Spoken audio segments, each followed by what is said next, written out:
Welcome back to another episode of Footballin with Ben Roethlisberger. My name is Spence, and I am joined here, as always, with two-time Super Bowl champion, Ben Roethlisberger. Hey, Ben, your house looks a little bit different. I know. Why does my house look so weird? Changed it. People are probably like, well, if you've never seen this episode or have seen our podcast, you would not know. You'd be like, oh, that's right. What are you talking about? Yeah. If you have tuned in, thank you to the millions of watching live right now around the world. You'd be like, wow, where are you guys? And this will be our first podcast on location. That's true. And we are in Orlando. Yes, in Orlando, Florida. Bay Hill, famous Arnold Palmer Golf Course. Yes. And we are actually in the Cherry Hill Suite, named with some of the pictures behind me and stuff and on all around for Arnold Palmer's win, the U.S. It was the U.S. Open win in 1960. The 60 U.S. Open, he won in dramatic fashion. I think came back from down 7 in the final round. Nicklaus was in there. I mean, I think he was an amateur at the time, but just like, so this suite is, there's some of his clubs are on the wall. An awesome golf. I mean, if you love golf, you'd love this room. You'd love the suite. Thank you to Bay Hill, the Saunders family, the Palmer family, everybody that helped us do this down here. We're down here doing a little bit of golfing. But Benjamin down, he's in the other room watching the Monday night game. It is Monday night. The Steelers are on. We are on a little bit late. It's 3-0. Steelers just kicked a field goal, so that's good. But I think the coolest thing, I mean, it's pretty cool being down here to be a part of Arnold Palmer, Latrobe. Right. I mean, he's Steelers through and through. But we're down here. I mean, golf. This is golf. Yes. And why wouldn't we be joined if we're at a golf place? That's true. With a golfer. One of the greatest that I know of. One of the greatest that I've ever seen. And so I know everyone's excited. It really means a lot. Thank you so much for being a part of this. Marquise Pouncey. What's up, guys? I actually swung pretty good today. I know everyone out there's probably like, whoa, who do they have? Yeah. Who is it? Tiger Woods. Tiger Woods. Thank you guys for having me, though. Yeah, no. I watched some of the episodes, so I know I can't see the visual right now, but the room does look different. Yes. Yeah, it does. So we thank you for driving up here. Pounce drove 3.5 hours, folks. Only for Ben Roethlisberger. Be on this show. Yeah. I believe that. And so it means a lot. I was like, hey, we're going to be down there. Like, how far? I remember I texted him. Spence was like, hey, Pounce, how far are you from Orlando? He's like, why? I'm like, well, just how far are you? He's like, why? I said, well, I'm going down there to do my podcast. He goes, I'm there. I'm like, well, how far are you? He's like, oh, it doesn't matter. I'm there. He said, he calls me, said, I want to see your face. He just FaceTime me. I want to see your facial expression.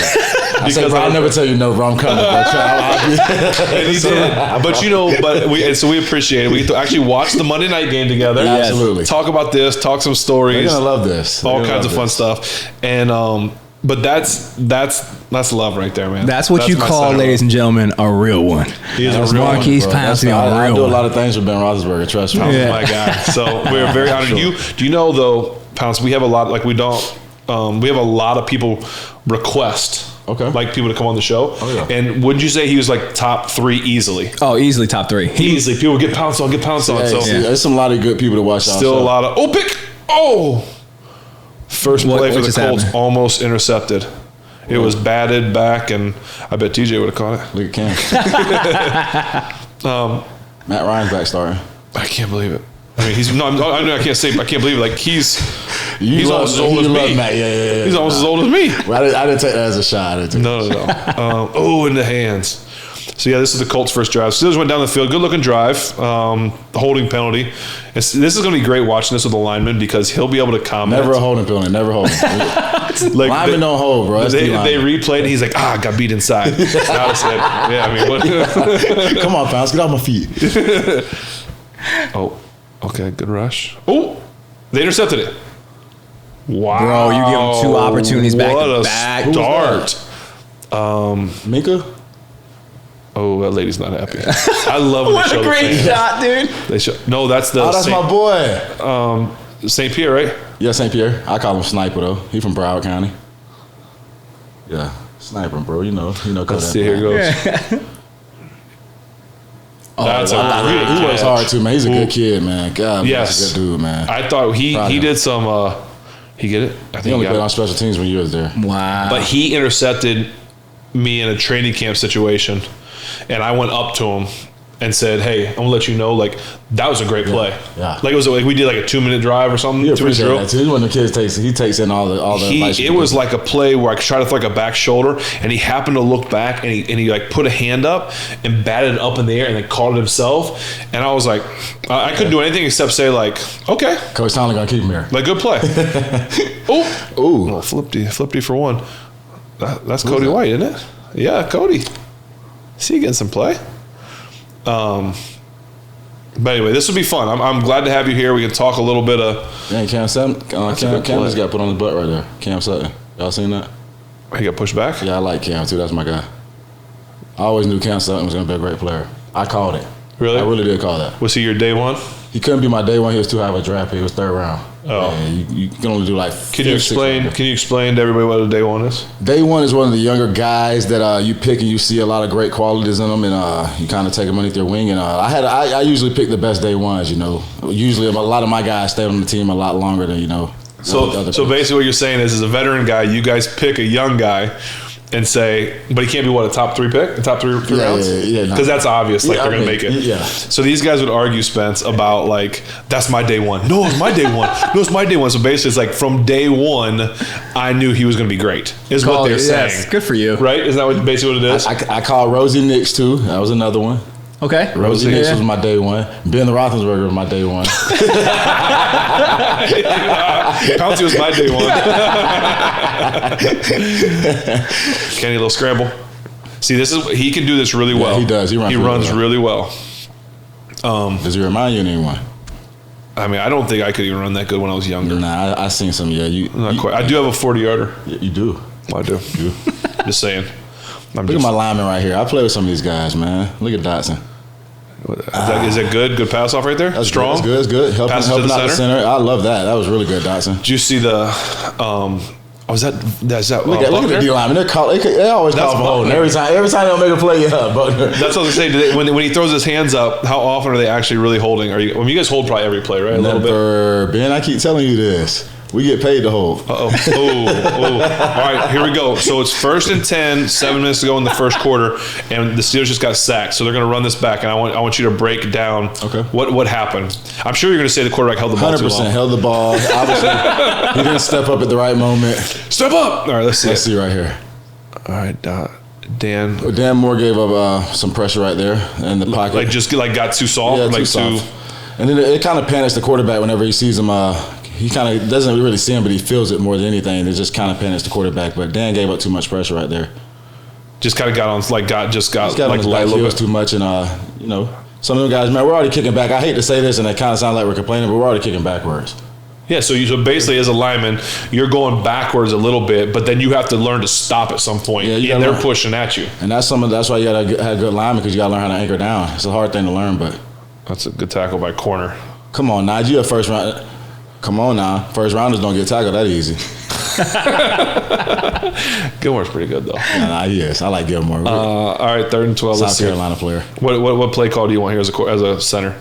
Screen draw? Take a shot? Depends on who's the quarterback. Ben Roethlisberger, the quarterback, throw the ball, but your favorite player is always a little naked or boot. I promise you, bro. Give me a break. Not that play. So that guy came break clean. That down right there. You throwing that away or what? Well, he came clean, so I'm guessing there was a protection issue. It was either hot, something happened because no one even no one touched him. Before we make this stuff really crazy, how about you being the head coach? What's going on? Jeff Saturday became head coach and he already winning football games. No. I think you should wing it. Hold on. No one. See, that's what I'm saying. That was a bust. That's a wrong play call or something. Look. Or he didn't throw hot. That's a DN, so you can't throw hot off a defensive end. Unless they have a new system.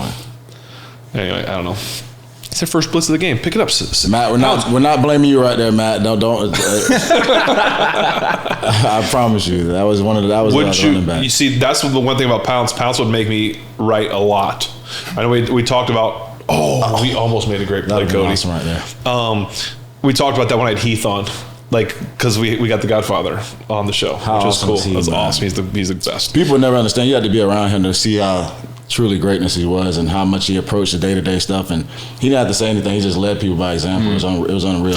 So I use the example of when Heath got, like, the one or two times in my whole career with Heath that he got into, like, he didn't call it a fight, what he called an altercation, a scuffle. He called it a scuffle. He's like, and he said it so kindly. He's like, I don't know if it wasn't the right word for it. He's like, because I use the example, and you'd be great at this. I said, there's some guys, without using any names, and don't say anybody's names, but that would, like, fight almost every week, and you'd be like, here we go again, right? But when there's certain guys, I was never that guy. No, I didn't say it was you, but I definitely don't believe that. But then there were certain guys like Heath, when, like, a scuffle broke out, you were like, everybody's coming top rope, throwing chair. I mean, 100%. Everything. Right? And then obviously we thought that player was going to get cut afterwards. You touch Heath Miller. Touch Heath, and gone. They're sending the GM down like, come here, Kel. Bring your playbook. Thought the player was going to get cut afterwards. Another crazy thing was never Heath, like, dropped the ball or something. See? It was like whenever I was younger. That's exactly what you said. We'd all be like, I said two things would happen. The record would screech, like everyone would be like, or people would laugh at him because he'd be so mad. It would go dead silent. Yeah, it was weird, bro. That's wild. The Godfather, man, he's crazy. That's wild. Everyone loved him, bro. There wasn't one person that hated Heath, man. Heath was great, but I don't even remember where we were going from that at the beginning with. But the wrong play call. I told you we weren't blaming Matt. Oh yeah, we're not blaming Matt. Yeah, we're not blaming people. That wasn't Matt's fault right there. Come on, Steelers Nation, lighten up a little bit, man. It's tough out there without Roethlisberger. I was out there without him. It was hard. Oh, I know where it came from. This is what I was going to say, because I use the example of, like, how many times in a play, like when I would call a play in the huddle, like, I might screw it up because I just would screw it up, and He'd be like, "Hey, we can't do that. We got to do that." I'm like, "Oh yeah." He would line guys up. He would tell the tackles. He would tell the tackles what the blocking scheme was. And so, but my point is saying that was to give you some love too, because there'd be times like on that protection. Now I don't know what happened there, but there'd be times where, like, Pouncey would have just slid out to that. Even like if he was blocking, there would be so many times that Pouncey would sit there and he'd be like, "Okay, my job is the Mike linebacker to maybe, like, the Will linebacker. Like, these two linebackers, I have to pick one of these two guys. Sure. If they both come, then you better throw the ball because there's one I can block." Right. But there'd be times where he'd be like, "Okay, I have these two guys," and he's set. Okay, my one guy didn't come, two guys didn't come. Let me go look for help, and we call it go work. And he maybe would have popped out and got that guy, or at least got a piece of him. Like, that's the special players. A lot of guys would just sit there and say, "That's not my guy." We had good coaches too now, because, man, if you didn't touch anyone, Coach Munche, Coach Kugler, they would literally be on your. I can't cuss. PG, please. Would be on your butt if you didn't touch somebody during the play. So yeah. We need a lot of great sponsors. Actually, JF Hayden Tropical Distillery is one of the big time sponsors for. Yay! What is this? Let me move my mic. Y'all see that, bro? You know, this is what I do, bro. I'm a podcast king. Hey. So actually, JF Hayden's is our liqueur business that's actually taken off tremendously. Yes, we started off with the mango, then we went to the citrus, but now our espresso coffee liqueur is pretty much gone nationwide. We're in 6 different states. RNDC is our distributor. Come on. Yeah, it's been a big blessing. I hate talking about it sometimes, bro, because I like being a dad. Yeah. And I hate talking about it. Y'all work hard for it, and that's good stuff, though. Yeah. So I had to give some of the shout outs to it. We know you're a great dad. Yeah, we got a lot of great people on work at this stuff. But bro, I just hate talking about some of the successful stuff, because we've been successful with a lot of things. I truly like being the dad part of our life. For Dad is Pounce is a girl dad. Yep. Right? Yep. Because I'm a twin boy dad, so because my brother has a boy, so yeah. Yeah, but he's got the cheerleader daughter. Oh no, equestrian trained daughter, and then I got the new one's on the way. So, and hopefully she'll be an athlete. So actually they have flag football for girls, and Zoe, the newest one, she'll be a flag football player. Nice. They actually get scholarships out. Hey, watch this. You ready? Put us both on this, Spence.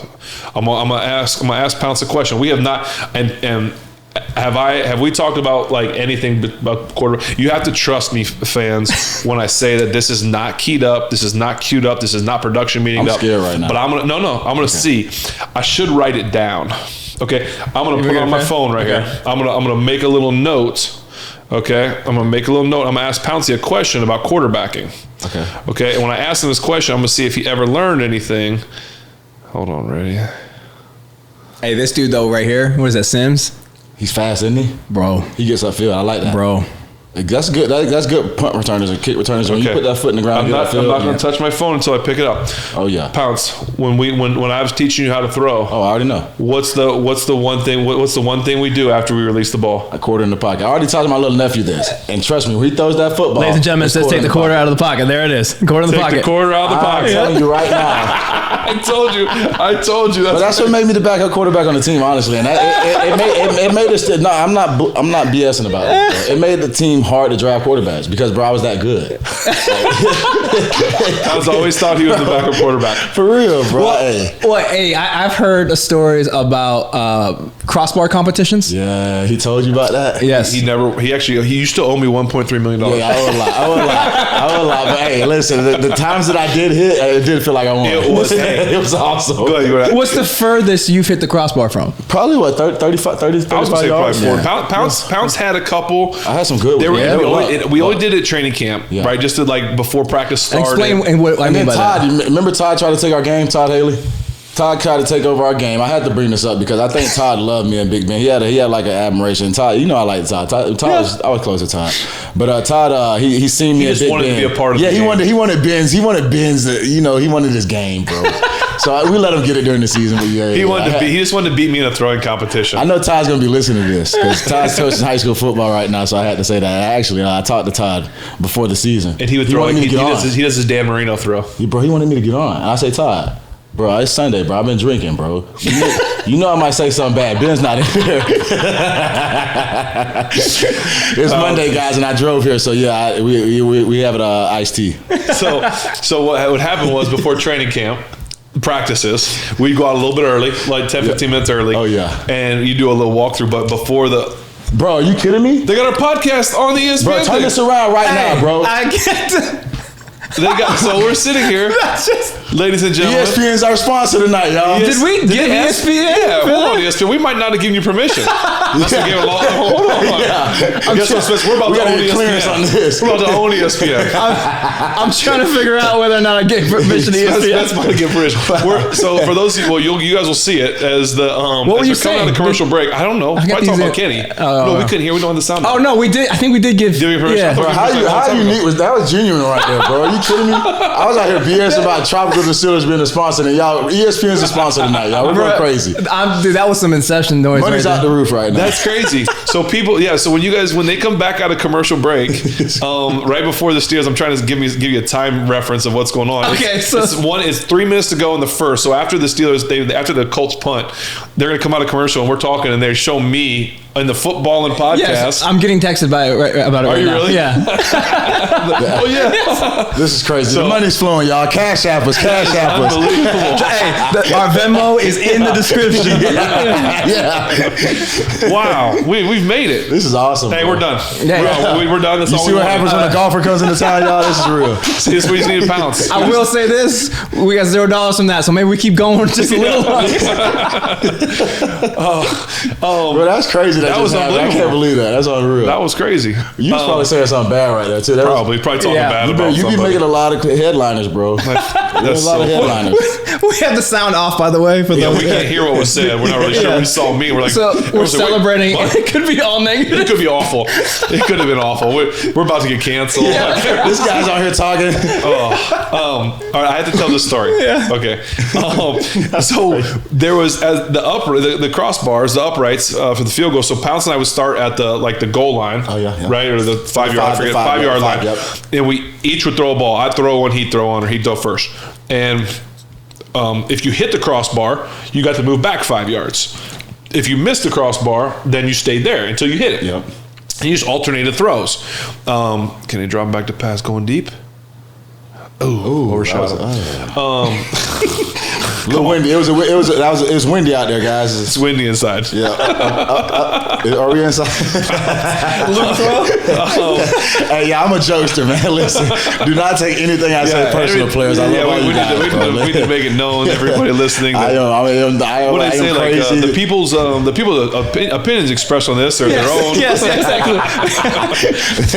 So if you hit the crossbar, you move back 5 yards, and the next guy would go. And basically, there would be times that I would be like 20 yards ahead of him, or there'd be times that there were times you beat me. 20 yards. Hold on, man. Listen, never 20 yards ahead of me.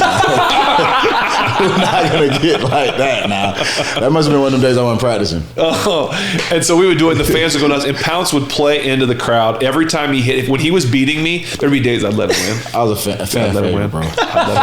They would. That's all that matters. They were pulling for me because they knew how good Ben was, bro. Like honest. So every time I would hit it, they would go crazy. They would go nuts for it. You get the people on your side. But then he would win. Trust me. By the time the practice, not always. No, not always. Gee, how many more minutes we got? Give me like 3 minutes. He like, ding. I'm gonna start hitting them. I gotta pay attention. No, but we had so much fun with it. Yeah, it was and awesome times, bro. We just, it was a blast. We had like the young. That's how we got through practice. Yes, for sure. To be honest with you, on training camp those days, for real. The young guy. So it was the young lineman's responsibility to get the ball back to us. So there might be times that we're 20, 30 yards down. So just making the line. And so they hated it too. They hated it. You're just playing a game. You're they not already even got to do the most at practice. Now you got to go run and chase the ball. Not everybody hated it. Finney loved it. Yeah, oh yeah. Now that was oh my god, Finn bro. loved He was a it. And Steeler Finn was the now, best. bro. He loved it. But man, I miss Finney, bro. They had to throw, so they were 10 yards. They were behind the goalpost, so they had to go 10 yards of the end zone, then maybe 20, 30. So they're throwing 30, 40 yard passes.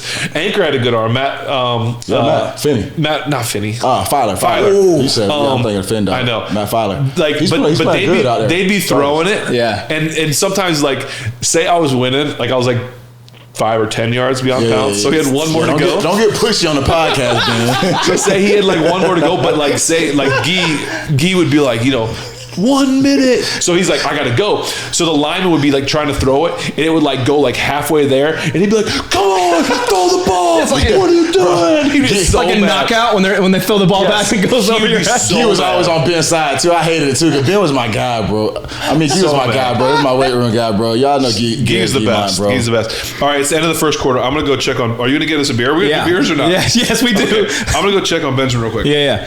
See, we just He's doing good, bro. What are you talking about? We just keep rolling. He's in there by himself, bro. He's on vacation, Ashley. He's good. So, Pounce, this is a beer podcast. This is awesome. Yeah, so I know you're not a beer guy, though. I drink everything. I'm a college guy. I went to the University of Florida. First of all, University of Florida, number one party school 2 years in a row. Really? Yeah, when I was there, for sure. Oh, when you were there? Yeah, they knew the Pouncey twins were here. We had some. We were actually the. And I hate to say this because it sounds bad, but we was the school of the convicts.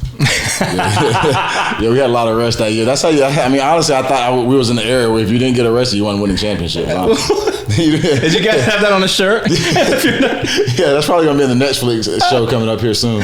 They actually did it. They actually they did it on your guys' college team. Yeah, but we didn't do it. Yeah, it was a little rebellious, me and Mike, because the whole Hernandez thing. We felt like there was a lot of things they wasn't truthful about on some of the stuff. So we just kind of like, man, you know what, man, we're not gonna do the whole Netflix thing. And then Cam Newton was like, man, he had the whole camera crew. We was gonna do it like our own like little thing, you know what I mean? And but controlled narrative. Yeah, some of the guys kind of like sold out. Yeah. So you're telling me that there is a Netflix thing in the works right now? Yeah, when does it come out? I'm not sure. So some of the guys, they were shooting it all before the season. Do you know what it focuses on?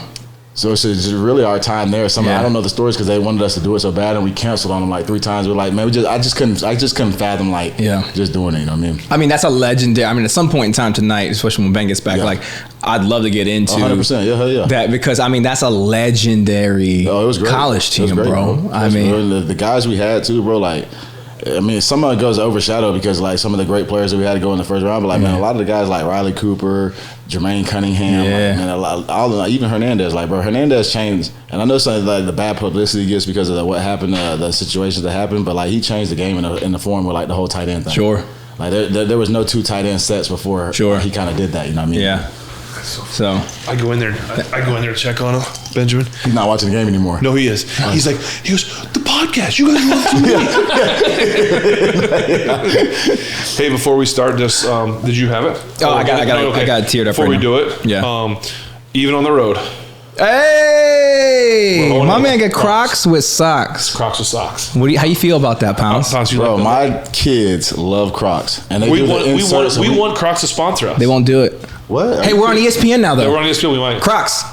Are y'all kidding? This is Ben Roethlisberger. First of all, he would wear these in the NFL at every practice. And Al did. I bet if we said Al, if Al comes on it and does it, I bet they'll give us to him. Villanueva actually wore them till his feet were hanging out the bottom.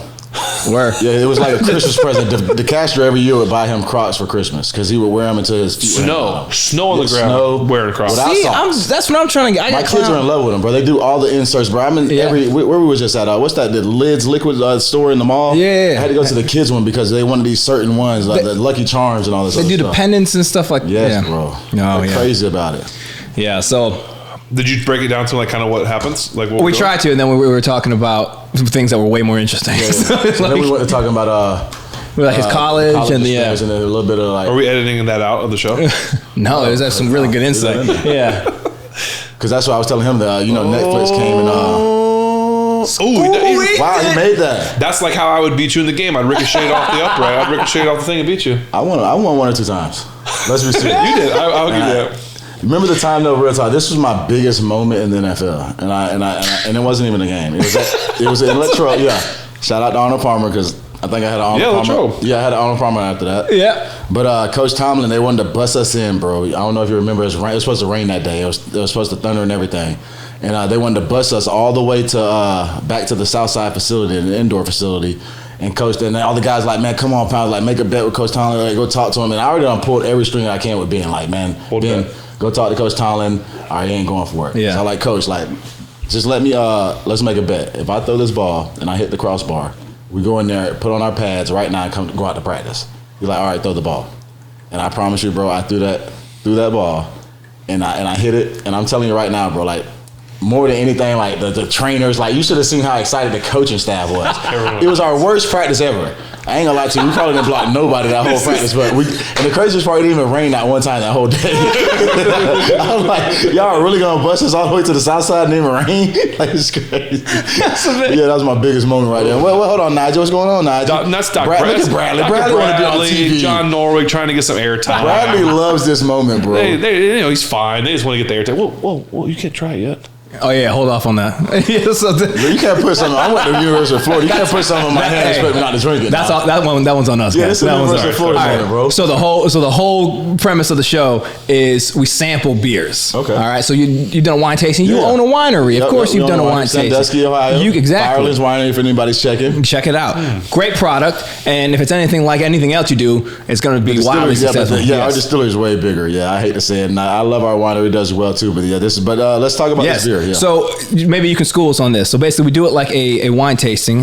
This beer, so we got all Florida beers. No, as we should. We got all Florida beers. This one is from my stomping grounds, St. Petersburg. Okay. All right. We got Three Daughters. Brewing. All right. Out of St. Petersburg, Florida. You have 3 daughters. Did you? Hold on. We got another sponsor. We got another sponsor pouring in. They're pouring in today.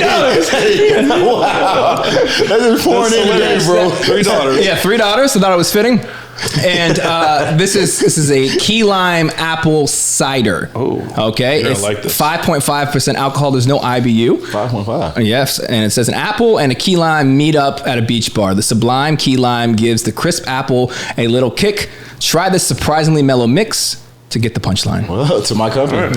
Hey, to your company. Right? Yes. So what do you think, Pounce? We break it down. This don't taste like beer. This is amazing. Yeah, that's What do you think? I don't even know. I mean, I can't even taste the beer in here. This is really good. Yeah, so it's technically an apple cider, so it wouldn't be a cider. It's like a hard. Okay. You know how they have like hard seltzers? It'd be like a hard cider. Okay, well, that's really that's good. Very mild. Yeah, that's good. I don't taste the key lime though. I don't taste the key lime either. But man, I can actually drink this. In your professional tasting ability, like how would you break this down? What stands out?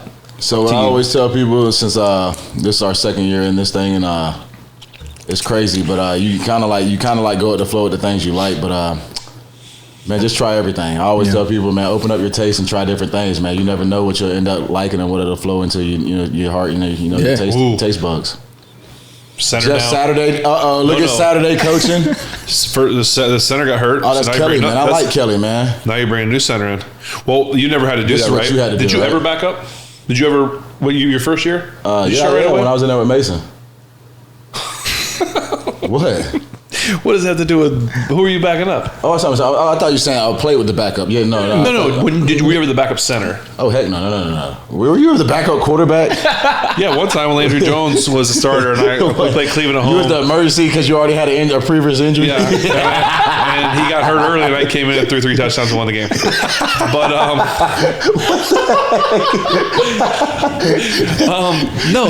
That's the only way you can tell that story from now on. You can give no other details. That's not a shot at you, Landry, bro. We like you, Landry. So right from the get-go, you were starter day one. I just don't remember if you were day one or if you were kind of like who was here. You're my day one, Pounce. You're my got you, dog. I got you. I remember I was doing 1s, 2s, and 3s, but yeah, I came in as a 3. But I didn't know any better at that point. I took snaps from you though. You know, that was like my big thing. I would always come pre-practice. I like get the snaps. Yeah, get some snaps. I'm like, get this rookie away. Like, rookie, relax, dude. Yeah. But I'm just wondering what that's like as if you're the backup center. You know, we've had some good ones around that when something happens, you got to be like ready to go. Yeah. Like that's got to be because you got to first thing to do. What do? You go find the quarterback and you get some snaps. Yeah, not 100%. But I didn't know if you ever. I hate to say it, but our guys were I was so close to our backup centers. Yeah, like you were great. It felt like they were so into the game. Like, man, they're like asking, like, as soon as you come on, what'd you see? Or this is what, you know what I mean? Like, it was just too close for them to feel like there was even a backup at some point. But I give you credit though because there's a lot of guys in the league that maybe like especially like linemen or something that don't want to help that guy because they don't want to lose their job. Now I know you were never worried about losing your job because you were a stud, but I give you credit for that. I was always worried though a little bit. Yeah, but not really. Yeah. but that's give you credit though because you talked to them and you told them those things, right? You expected them to ask and you expected them to like if you're going in then you need to be ready to go because you don't want to let us down, you know, whatever. I gave them all my tools. I brought the toolbox to work every day with it. That's awesome. Anything they ever asked. But that's respectful. Yeah, 100%. What do you do? Oh, the guy's ankle stepped on. He should be okay, right? Linemen like to really just get really dramatic when it comes to injuries. 100%. We got to feel like the quarterback at some point. Yeah. Just ask Al. Yeah. Just joking, Al. We love you. Can't wait for you to come on the show. No, we don't love you, Al. That was my guy, man. That was the best. No, but that you did. You always kept those guys up to date. So when they came out, mentally they were ready to go at least. Obviously, you got a high level. Yeah, no, I was a lot tougher on them. Mighty Mac. You know how good guys in the Mac are. Thursday night football, or was that Wednesday? Maction. Maction. Yeah. Maction. Absolutely. They gave us something to do. The Colts offense looks. Oh boy. Got him. Oh, come on. He's gonna run against that. You know he's gonna make a big play. Oh no, he's out of bounds. 100% out of bounds. No way. He caught it, but he was sliding out of bounds. Look at the. I hate to say this. I like the Pittman's dad, man. He was played for the Tampa Bay Buccaneers. Yeah, absolutely. Michael Pittman, yeah. Oh, he was awesome. Yeah. Holding anyway. They are. Good job. That's not the kid that just came in, is it? I don't know, but good job, Brandon. Great job. Way to hold him. So no, he's holding this guy. Is this holding? Come on, Cam. Is it holding? Watch this guy right here in front of you. Yeah, that's never holding, bro. I can't say that. He's inside. Oh, come on, bro. That's a flop. That is not a hold, Pounce. In the NBA right now, I'm telling you right now, bro, they're getting fined for that. That's a flop. This is ridiculous. What is the NFL turning into? Look at Matt. 0 for 4 or something. I ain't gonna lie to y'all. This is so crazy. So I was at the Pro Bowl one time, and AB gave me the wrong room number to come to. And it was me and my brother, and Mike was like shirtless. And I'm like banging on the door. And I'm like, man, open the door. And next thing you know, Matty Ice comes to the door. He's like shook a little bit. He's like, I'm like, AB's not in there? He's like, the wrong room. I'm like, what up, bro? Big fan though, bro. Like, picture, autograph? Yeah, 100%. I wanted to ask, like, yeah, bro, we're big fans, you know. He played at Boston College, so we had Coach Adazio as our coach at Florida, and he talked about Matty all the time. Oh. I tell you what, the way that this is just bad right now. Though, like, it's not good. It should be so much, like, I feel like it should be a blowout right now. Bro, it's hard watching the team without you out there. I'm not gonna lie. And maybe I'm just being selfish that I played with you so long, but like it is very, very hard. What was that first game like? It was weird. I didn't watch the whole game. No. How can you? Like, that's how I felt when you retired. I was like, me too, because I was like, 753. I couldn't watch either. I was like, I couldn't watch the first game that you were not because you had KG wearing your same number. Yeah, that's so hard. Bro, trust me. Y'all know Ben was the last one to hit me up. I thought I was going to get you to and I was sitting there, I would tell Mike, I'm like, damn, bro, Mike can't hit me, bro. I mean, I would tell Mike, like, man, Ben ain't hit me, bro. Like, he's mad at me. He got to be mad at me. Like, and then he finally hit me, and it just gave me so much, like, ease. Like, all right. Yeah. I had to get over my selfishness of being angry that you weren't out there. because you're my guy, and it was like riding a bike when you and I played together. It was just easy and it made sense. And you're the last so I was mad. Yeah, you're the last one I called too. I was mad at you. Yeah, well, I thought it was because you're the last one I called. I was like, man, I couldn't do it because you'd probably try to talk me out of it. I would try, 100%. So then once I cried when you told me, I cried. Yeah, nah. When we were sitting on that bench, and we were bawling our eyes out, I was like, nope, we're gonna have one more chance. And I remember telling him, like, Pounce, listen, you are too good to go out without any fans cheering you out. Like, you need to go out with fans, so come back for one more year. And I was being selfish, 100%. But I feel like when you have someone like this, you're allowed to be selfish. So I don't care what you say. Honestly, I felt bad too because I was like lying to him a little bit. I'm like, yeah, Ben. Like, I'm lying. Hey, and it was happening so talk about how fast. great he is and how good our friendship is. He's like, I was lying to him. It was like a real lie. It was like, I'll tell you tomorrow. It was like the lies that to protect you. Yeah. It's like when your kid keeps asking you, like, let's go to Target. Like, we're gonna go. Like, we're about to go, and then you're gonna go to tomorrow. You know, What was that conversation like after tough. that Brown? Did you know in that moment that you're like, yo, this is it for me? So I didn't know that all the way, but in my mind, I kind of like felt it, but like I didn't really know all the way until like a couple weeks after. Until I really like sat down with like Mike, and then it was like I wanted to in my heart, and all the stuff was going on. Like my kids, I'm not playing about the stuff I was telling people. Like this stuff really did happen. Like my daughter, she was such a rider with like flying to the game. She came to every single home game. Oh man! And then she's a really smart kid. Like she's like really into school. You know what I mean? So they were doing like stuff on the weekends, like some like the kid event things, like student group things. And she was missing some of them. And she's like, "Oh, Daddy, can I like come this week?" And it was like, I was like, "Oh, why?" You know what I mean? Like, well, what you got to do? She's like, "Oh, we got. I don't want to miss. Like, I want to catch up on school. I want to be behind on the project thing." And I was in my head, I'm just like, bro, I'm doing all this stuff. And all this success, like at that point, like, and I was like trying to tell people, like, y'all wouldn't understand because I know she's here all the time. Like my kids are always here, but I'm not there for certain things, and it's just pissing me off not being at the student teacher conference. Even though like I know it's not that big a deal. Like I know their mom can handle it. You know what I mean? But it's just like but it is, man. It is like the presence. Yeah, it's the presence thing. Like, you know what I mean? Like once I'm there, like they already know. Like man, dad's not gonna play around with it. You know what I mean? So that's why it's not even like it's like you do something all the time during school because you would think like man it's like all these crazy events, but like Marley had a pet rally the other day, and just her seeing me at the sitting in the stands, like she ran all the way over there, left the school line. I'm like get over there, you know, just stuff like that. So like whenever I told people all the time like my kids lived up and I'll still be playing, like they'd have carried me off the field. It was just that part that I was missing. Some of them things just like eating me up inside. You know what I mean? Yeah. Even though sometimes you get around your kids every single day now, and I'm seeing it now, like man, hold on now. School has to start back up. Like I went through the pandemic part where I was doing all like the online thing with the kids. And I'm like, well, hold on now. Like I'm the teacher now. Right. You know what I mean? Like, I was cool taking the Kumar and doing all the extra like reading with you at the house, but like now I'm doing the full like program with you. You know what I mean? Like, I want that sign in front of my yard. Like, good job, teachers. Y'all the real heroes.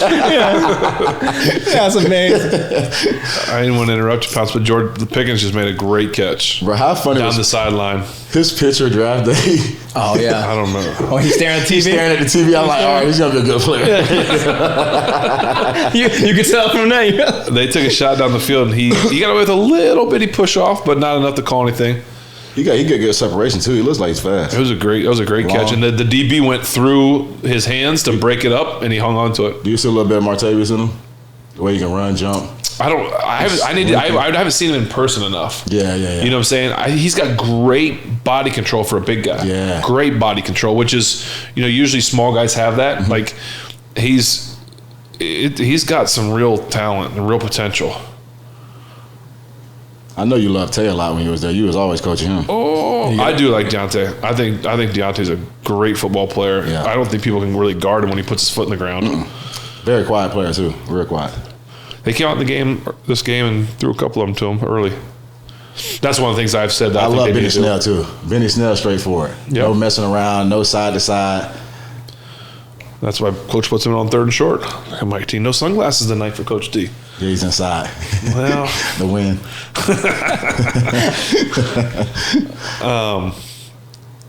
How crazy was it, bro? All the years you was there with Coach T, because you know how he is, bro. The speeches. Like I know it's crazy because his wordplay, like he's the type of dude that don't switch it up a lot. You know what I mean? He sticks with what he sticks with. Do you have a favorite Tomlinism? And this is obviously his favorite. Obviously. That's the greatest. It's obviously I know the answer to this question. I know the answer to this question, but I want to hear you say it. When he was speaking and giving these like big speeches and all this stuff, how dialed in were you? Locked in, man. Locked in. No. You know how it is, bro. When you start becoming an older player, when you're first there, like the first probably 5 years, the speeches you die for them. Yeah. Like before the game, you're like, bro, I gotta hear this speech. But then after that, like you start like, all right, I know why he's doing it now. Yeah. It's not for me because mentally, like if someone has to give you a speech, then you're not prepared. You know what I mean? He's doing it for the young players who are just not getting into this, who's not like who can get shell shocked real quick. You know what I mean? Right. And it can happen. We don't see it happen with a couple of players. You know what I mean? It's crazy. Oh, Deontay can't go inside. Careful, Deontay. You would like Pat Freiermuth. You would have loved to have him. Yeah. He's hard worker. He's mini Heath. I mean, you would really That's like a great him. compliment right there. Yes, I will tell him that. I mean, I have told him that and talked to Heath about him. He's really good. That ain't him. Oh, that's not right. Pouncey, how often have you able to catch a game, the Steeler game? Are you watching all of them this year or not so much? Yeah, I told you I've been so stubborn, bro. It's just hard just because, man, whenever I think it's more whenever all your guys are gone. Yeah. No, I totally get that. You know what I mean? You just such a much. When it's easier for me to watch like a Dolphin game, maybe like like Mike's team because we know a lot of the younger players, right. So we're a lot more like critique or crucial on them than than other teams. Yeah. And then you just be like, man, like Yeah, I was just curious because the O-line's gotten a lot of flack this year, but I want to know, if you've seen anything in there that you liked. Yeah, I think they got some good young talent, bro. But I also think with that, man, guys with O-linemen, like you gotta play together a while. Yeah. And if you don't have a top franchise quarterback that played a long time, then you got to grow together. Like Ben made us look a lot better earlier because he was already the best at what he did. Sure. So now like these guys this kid here's probably gonna be really good at Pickens, but now you got a young line that's all trying to like learn it. You're putting it together. You're bringing in free agents. Sometimes the free agent thing I don't really agree with unless it's like a really like legit player that can come in and like kind of like be with the younger group because they'll come in with their attitude already. Sure. It's hard to like coach them a little bit. You know what I mean? And then they bring off like this.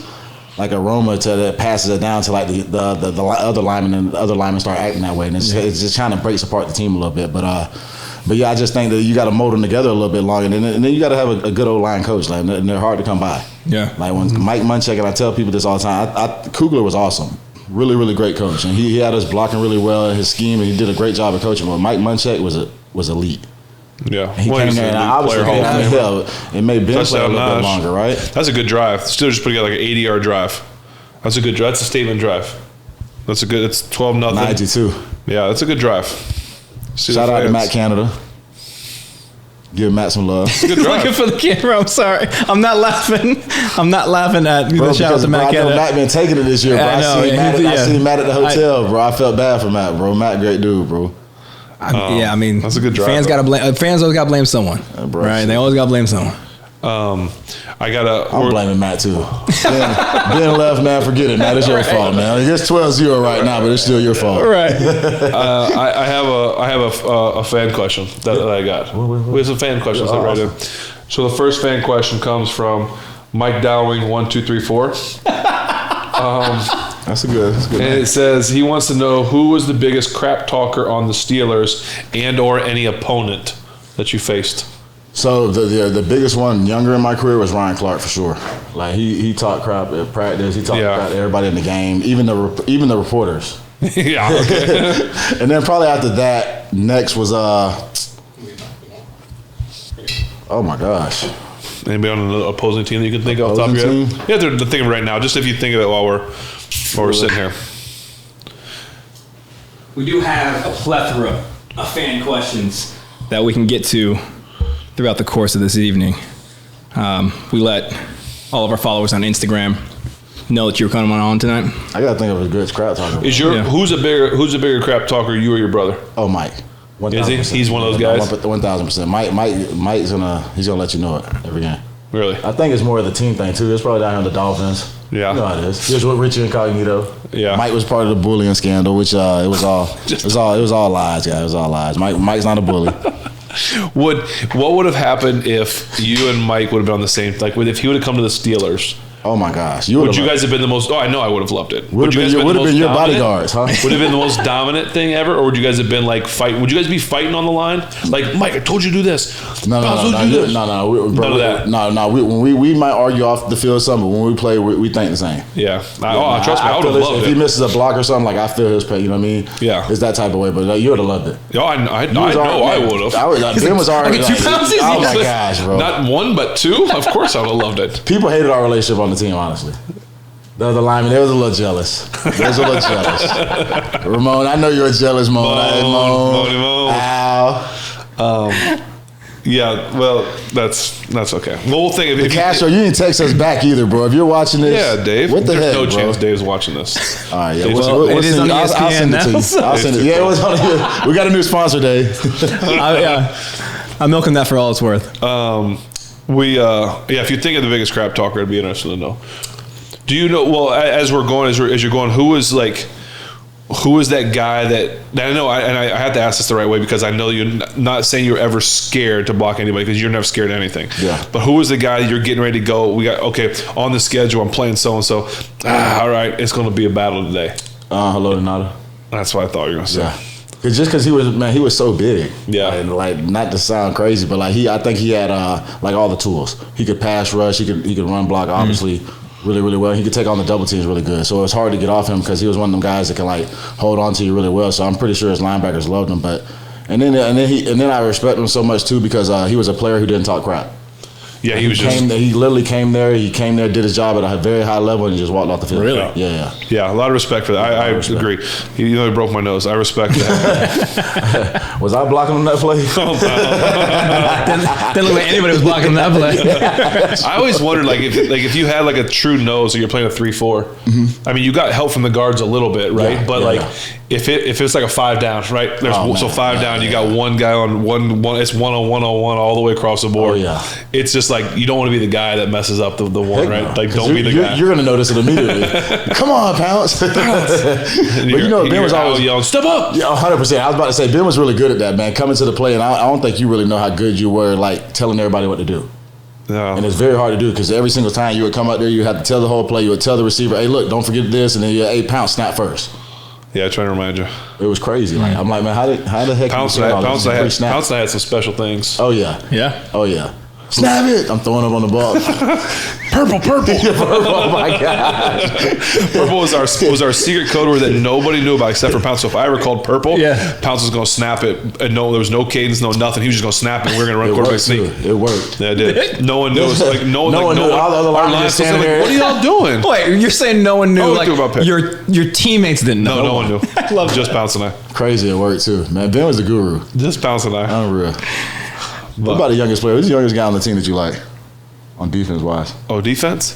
TJ Watt, he was my day one. Yeah. I called it. I knew it was going to be a great player. I just had a feeling. Just saw something in him early. I don't know what it was, but I just saw something. Definitely want the MVP votes. Well, I would say him. My other day one that's out there is Minka. Minka, bro. Minka's playing a really good well player. this year. Minka's a good player. Well. Cam's too old to call day one. Oh, TJ. Oh, who else got it? Devin's playing good this year. Who? Devin's playing a lot better this year. Yeah, I'm trying to pick up the pace a little bit. bit. I like Bush too, man. People don't. He got a bad rap for some of the social media stuff, but he's a really good kid. I was gonna say Highsmith. I thought Alex is a good. I like what Alex is doing.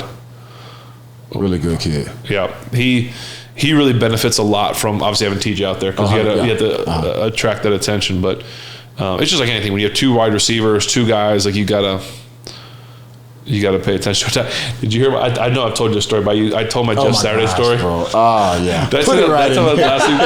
See that knuckle? Put it right in the brown spot. No, thank you. Yeah. Pounce and I were off center. We were an off center kind of. We were off to the side a little bit. Yeah, Jeff, we don't know the relationship y'all had. It was a close one, buddy. I love that little thing they show on TV all the time. Him and Peyton arguing. Ben used to yell at us too, but he did it in pride. Ben would yell at us on TV. Put the towel over my mouth. Yeah. Come on, guys. Block better. You talking about that joint when he talking about calling the plays? Yeah, call the run play. Yeah, probably die. I'm like, bro.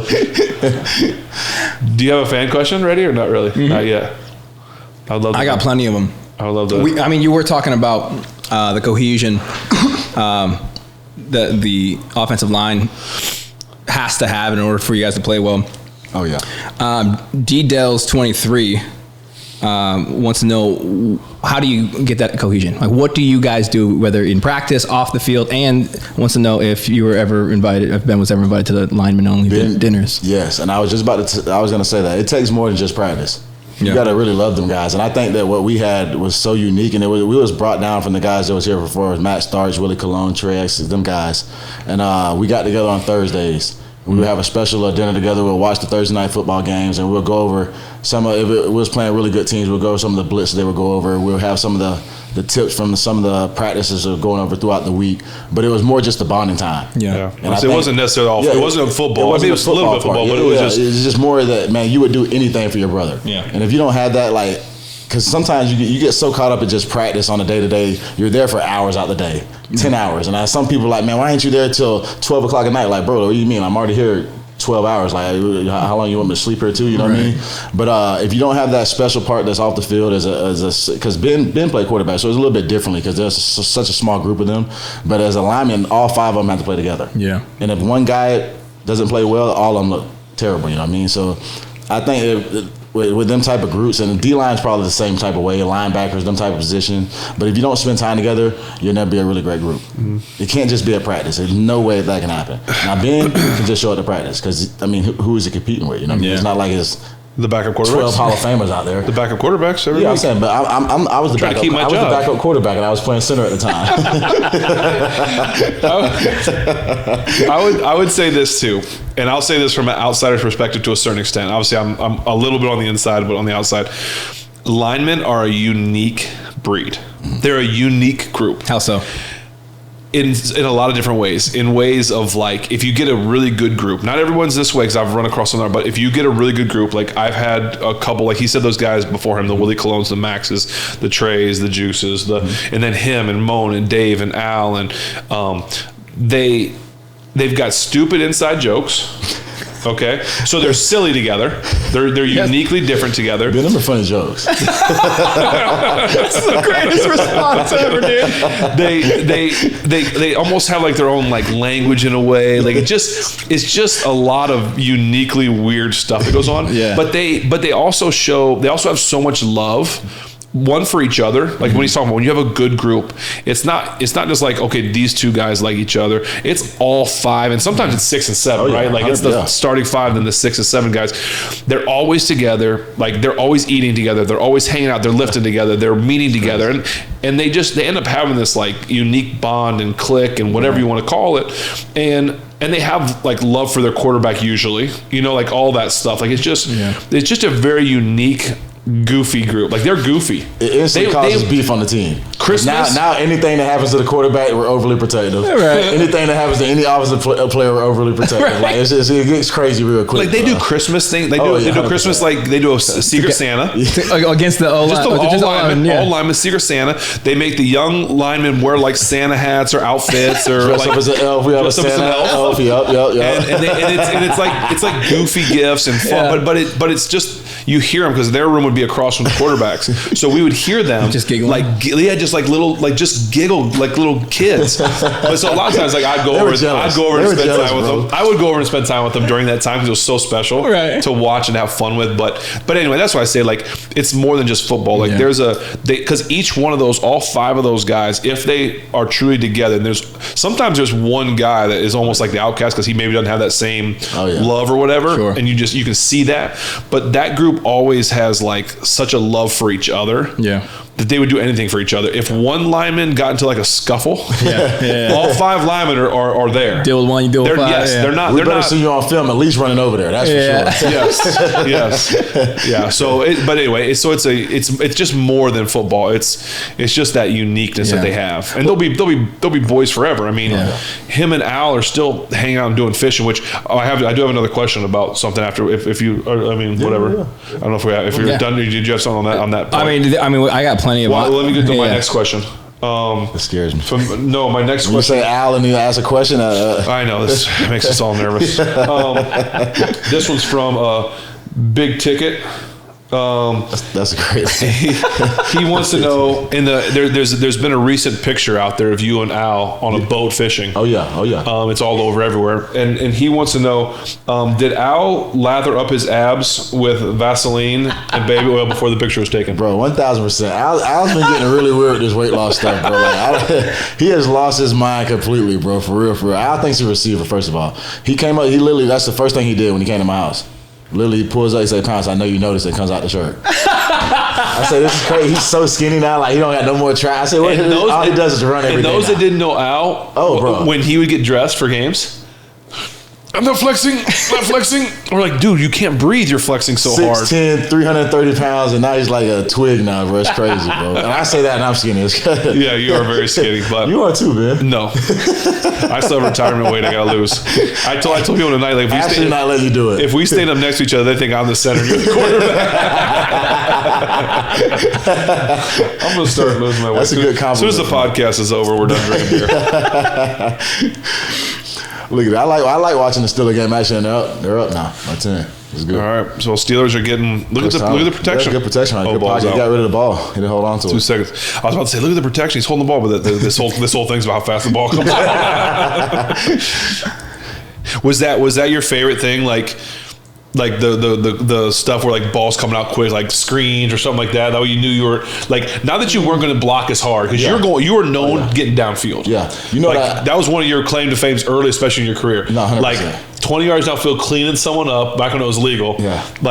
Did you like that, or did you like the quick wide receiver screen where you could almost like take the play off? I kind of liked the no huddle because it tired the guys out. Yeah. It gave us the opportunity to get to the ball faster, and it gave us a lot of different plays. I mean, we was a lot more spread out, so they couldn't load up the box and a lot of different things. And with our guys, bro, I know our team loved it because, bro, we would get out there and we had our certain run plays, and then we'd get right to it, and then we had our certain plays that would go right to. So it made it easier for us because the guys would be tired. Well, you guys, I would never forget when we're going no huddle. If we're like going, I would always think like, you guys would be tired, but you'd be telling me like, "Hey, let's go because they're gas, let's go." So they would be telling me like, "Ben, we got to go, we got to keep it up." And then they couldn't rotate too. You know, it would be hard for them to run guys out. Oh, that's a catch by Deontay. Good catch, Tay. Good ball. Little slant. Good fight. That was always funny. They'd look at me, Ben, keep it going. Like, let's go, run it down their throat. Deontay, all right, let's go. Man. Look at Deontay. Inside, outside. Oh, and he held him. Way to fight through it. Good throw. Good catch. All right, Spence, give us another question. Give us another beer.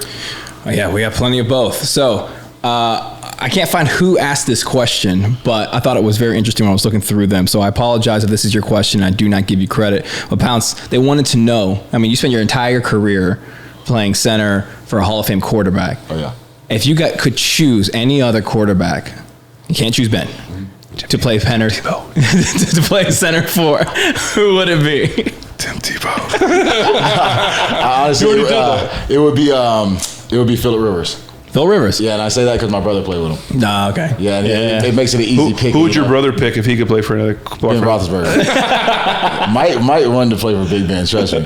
Trust and believe that. But I always had to say Phillip Rivers because him and Mike got unique how me and Ben was. Yeah. And I think Mike was always kind of like, and Mike had a really good relationship. Don't get me wrong with like Tannehill and other guys, but it's unique whenever you have a player of the Ben's caliber and they take you underneath their wing. Yeah. Because they don't. Most players of that position don't really do that. You know what I mean? Yeah. You're kind of like chasing their wing the whole time. And Ben was the guy. He would come pick me up on Fridays, and usually the linemen are the one picking up the quarterback. But like he would come pick me up. We'd go hang out and do all this special stuff together, man, and just have unique moments like that. And I was so happy when Mike finally got that with Phillip Rivers, because he would call me at the games and tell me about, like, yeah, man, me and Phil done had a whole bunch of Modelo's after the game, and I'd just be laughing. Modelo's Phillip Rivers' favorite beer.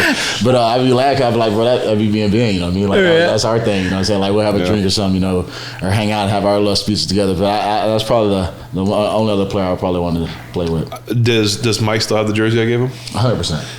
What's that story? I gave his son. You know, Mike's son plays quarterback, and I taught him that was a quarter in the pocket, bro. I taught him that. Ben signed a picture for me. He put it in my locker. It was younger in my career, and I took it. You know, I don't even think you ever remember it, man. He signed his picture, and on the picture it says "Sky's the limit," and I gave it to my little nephew, and it hangs in his room now. And I was never like the type of player to go like kind of like ask like the superstars for autograph, and Ben was like the only one I kind of like I got one from. So I signed a jersey for his brother. And how funny was that? Oh yeah, bro. So I signed the jersey for him, and on the number 7, I took athletic tape, like white, because the 7 was white, right? So I took athletic tape and I made it just like the perfect 7. Like I put it right over the 7, so it would like fit it, and you wouldn't know anything. Right. And I wrote to Mike, you'll never be as good as your brother. Like you're like, you can keep trying, but you'll never be good. Like, love, Ben, or something like that, right? And I know, and I wish. Now, obviously, underneath of it, like if you peel the tape off, I wrote like a real. The tape's still there, man. Is it? Yeah, I'm gonna see a picture when I go there. When I go back home tomorrow. And so I wish I could have seen his face when he opened that and read it, because I'm sure he was probably like.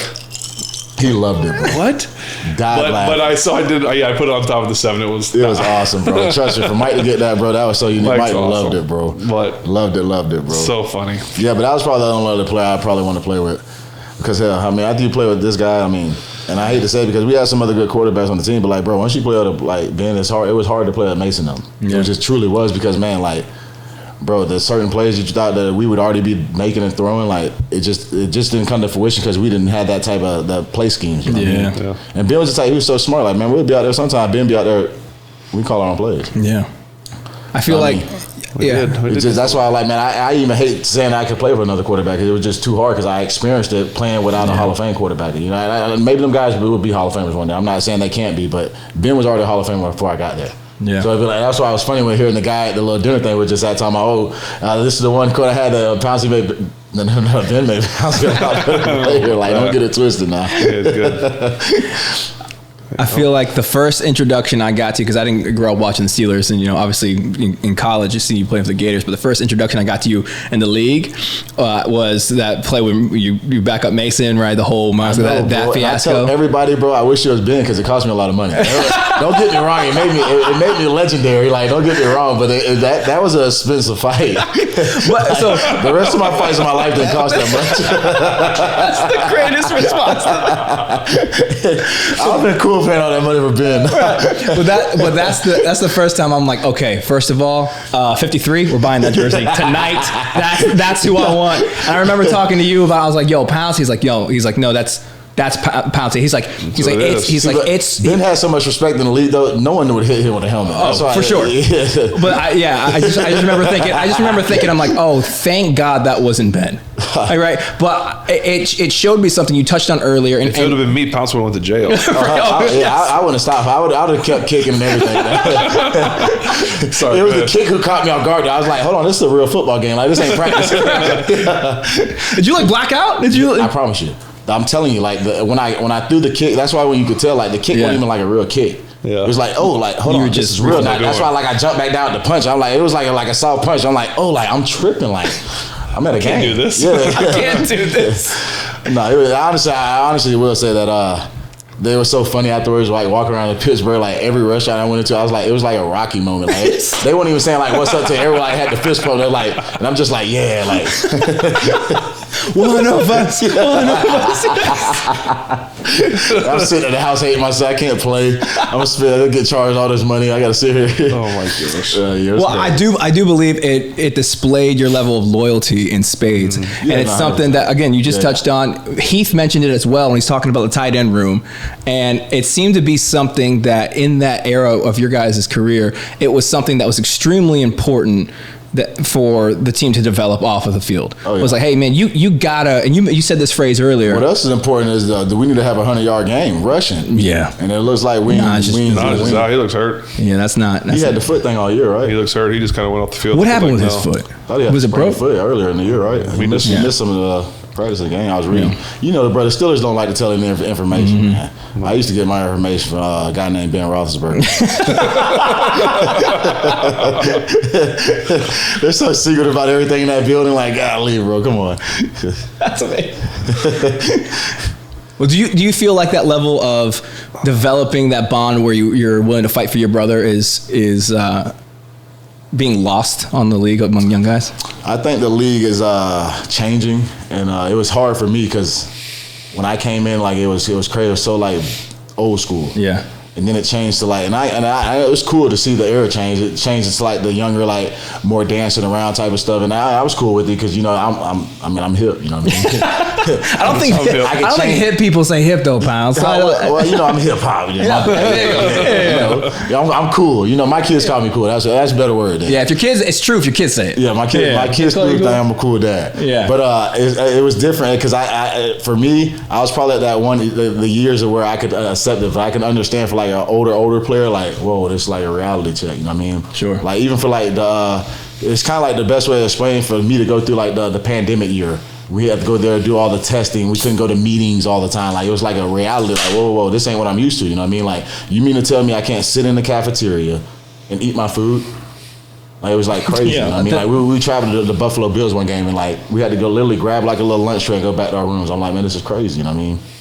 In the hotel? Like in the hotel, yeah. You had to that's why I'm like, man, so I can only imagine for like a real older player to come in to like see like the new NFL. Yeah. And it was like crazy, you know what I mean? Like, but I kind of got it too, but you know. What do you see in the new NFL that you acknowledge as a positive? That helps the NFL grow. Guys will get paid a lot more money. Yeah. That you see they're already expanding. We already played in a whole different countries. Like I think the NFL seen it too. The social media was getting so big that they kind of had to like let the NFL be a part of the social media area. Sure. Kind of like baseball. In baseball, they let the guys take steroids, and then they was like, whoa. We don't know why this thing got popular. Yeah. Dude's hitting all these home. See, not only was Pounce, like, obviously one of the best that I've ever played with and one of the best to play the game, he was smart in the game. Like he was. Were you a rep? Yeah, I was a rep. Like he was a player rep. Charlie Batch. So we had that with Charlie. We talked about Charlie about being a rep, but Pounce was one too. So he understood the game, understood not just the game inside the lines, but also the game outside the lines. So he was good at helping young guys to get the best for the players. Understood that what it took for veteran guys, like what was smart, what wasn't smart for them, and so that's what I think was really cool about what Pounce did too. Is that, but he not only was really good on the football field at doing that, but he was good off the field at trying to help younger players understand what they need to do and not to do. So I learned that from the guys that were there. Man, I'm telling y'all, like Ben, y'all had it so uniquely, like already set up. Kimiatu, you remember all the dinners at Kimiatu's? Yep. I mean, I would never forget. Kimiatu had the place right down on the south side. We would leave. Everyone would leave there from Thursday's practice, and we would see the coaches over there. We would see all the defensive guys over there. It was like. It was unreal, the bond that we already had, you know what I mean? Yeah. And them boys set that area. I mean, them boys already was winning championships and already having the winning the North and all the success they had, so it kind of made it easy for us to, like, if we didn't pick up the torch, just missed the NFL that time, you know what I mean? Yeah. You gotta go two hands on that young fella. Where would you have put that pass, man? Probably on the money. Yeah. That was perfect. Without hesitation. That's a good throw. Come on, you gotta catch That's that. a good throw. He's got to go two hands and make that catch. We're talking about there's a corner in the end zone into the first half. Pickens, and he's a great player. He can make but that. He has to go two hands. Look at Danny Smith. I see it. Danny, he's cursing on. Danny, take the gum out your mouth. Stop cursing. That's a great throw. That's not on. Danny Smith with the closest, bro. I love Danny Smith. How about Blaine? I had Blaine come down to the distillery. Blaine was awesome. Shout out to Blaine. All right, we doing one more. Yeah, we got another beer here. Yeah. All right, so this is from Cigar City Brewing out of Tampa.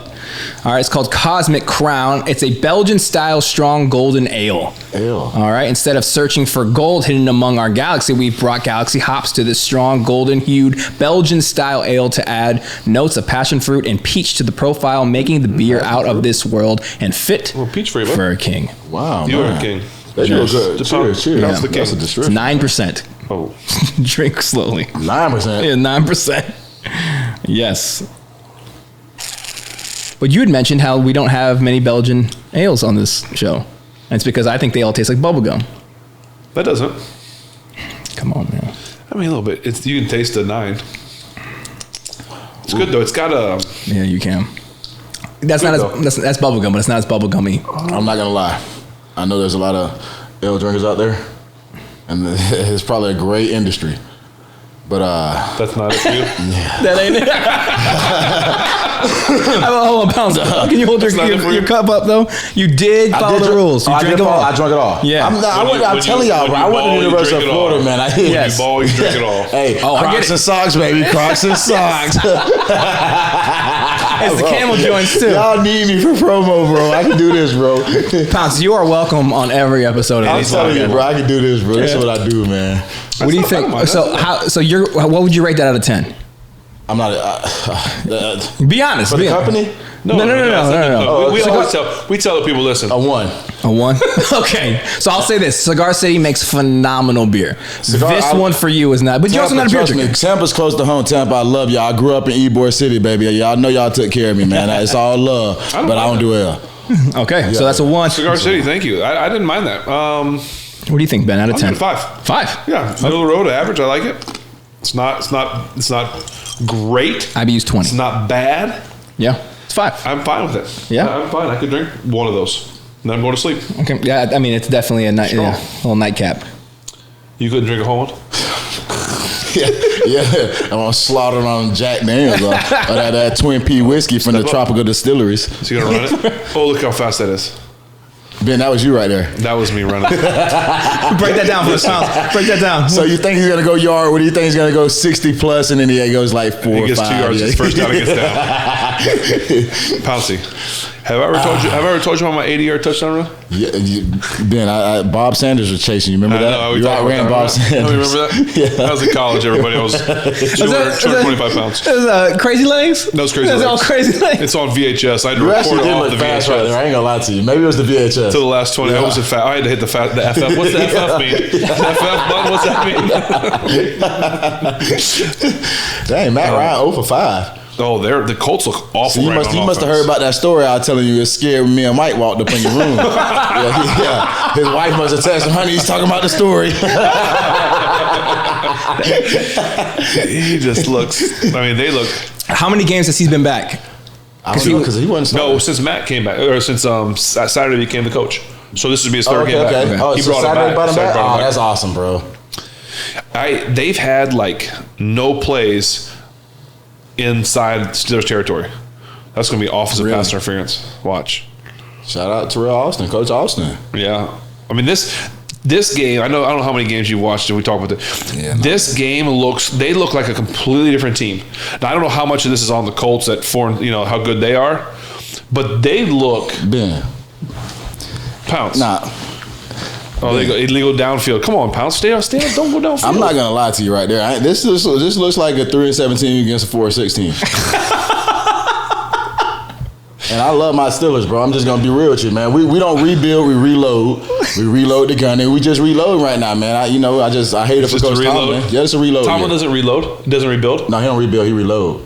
Oh, he's the most winningest coach. Yeah, it's a difference, bro. You know how you rebuild a gun. Just think about this. When you reload a gun, how much faster does it happen? Now, if you rebuild the gun, it take a little bit longer. I mean, the logic's there tight. You see what I'm saying? You know what I mean? Okay. We reload over there and still the nation, baby. That's all. It might take this year. That's it. Look at this. It's like when you remember when you went. But look, I'm talking about time of possession. Come on, Ben. There's a lot going on here. The Steelers look pretty good right now. Yeah, Matt Canada doing his thing. He's Matt Canada up tonight. Because I'm shouting out Matt, man. Y'all know how I feel about Matt, man. Hold it down, man. Shouting out Matt because the 4-16, they looking good out there, man. This is gonna be big. End of the half. They'll hold them. They won't score. Colts do get the ball first. Look, Matt Ryan, 4 of 11 for 27 on interception. It's a good day for the Steelers defense. Yeah. Locked They down. said the time of possession is like 21-3 right now. Really? Something ridiculous. It's not even That's the case, close. and the Steelers doing a good job of getting the ball down the field. Ooh. Oh, my goodness. Drop. Bad throw. I Straight in the hand. In the chest. Look at his face. You knew it was his fault. Look at he turned around. He's were you throwing that to me, Matt? He didn't don't look him in the eyes. Was that I my do like Nelson, the guard. Quentin Nelson. Alex almost had him. Yeah. Yeah, he's cool. Cool kid. Oh, yeah, bro. Right through his hands. Bro, Right through his hands. No one around you. That's how you don't make It the didn't team. even hit his hands. No, Like, it it did went not. through his hands. That's how you get cut, man. Awful.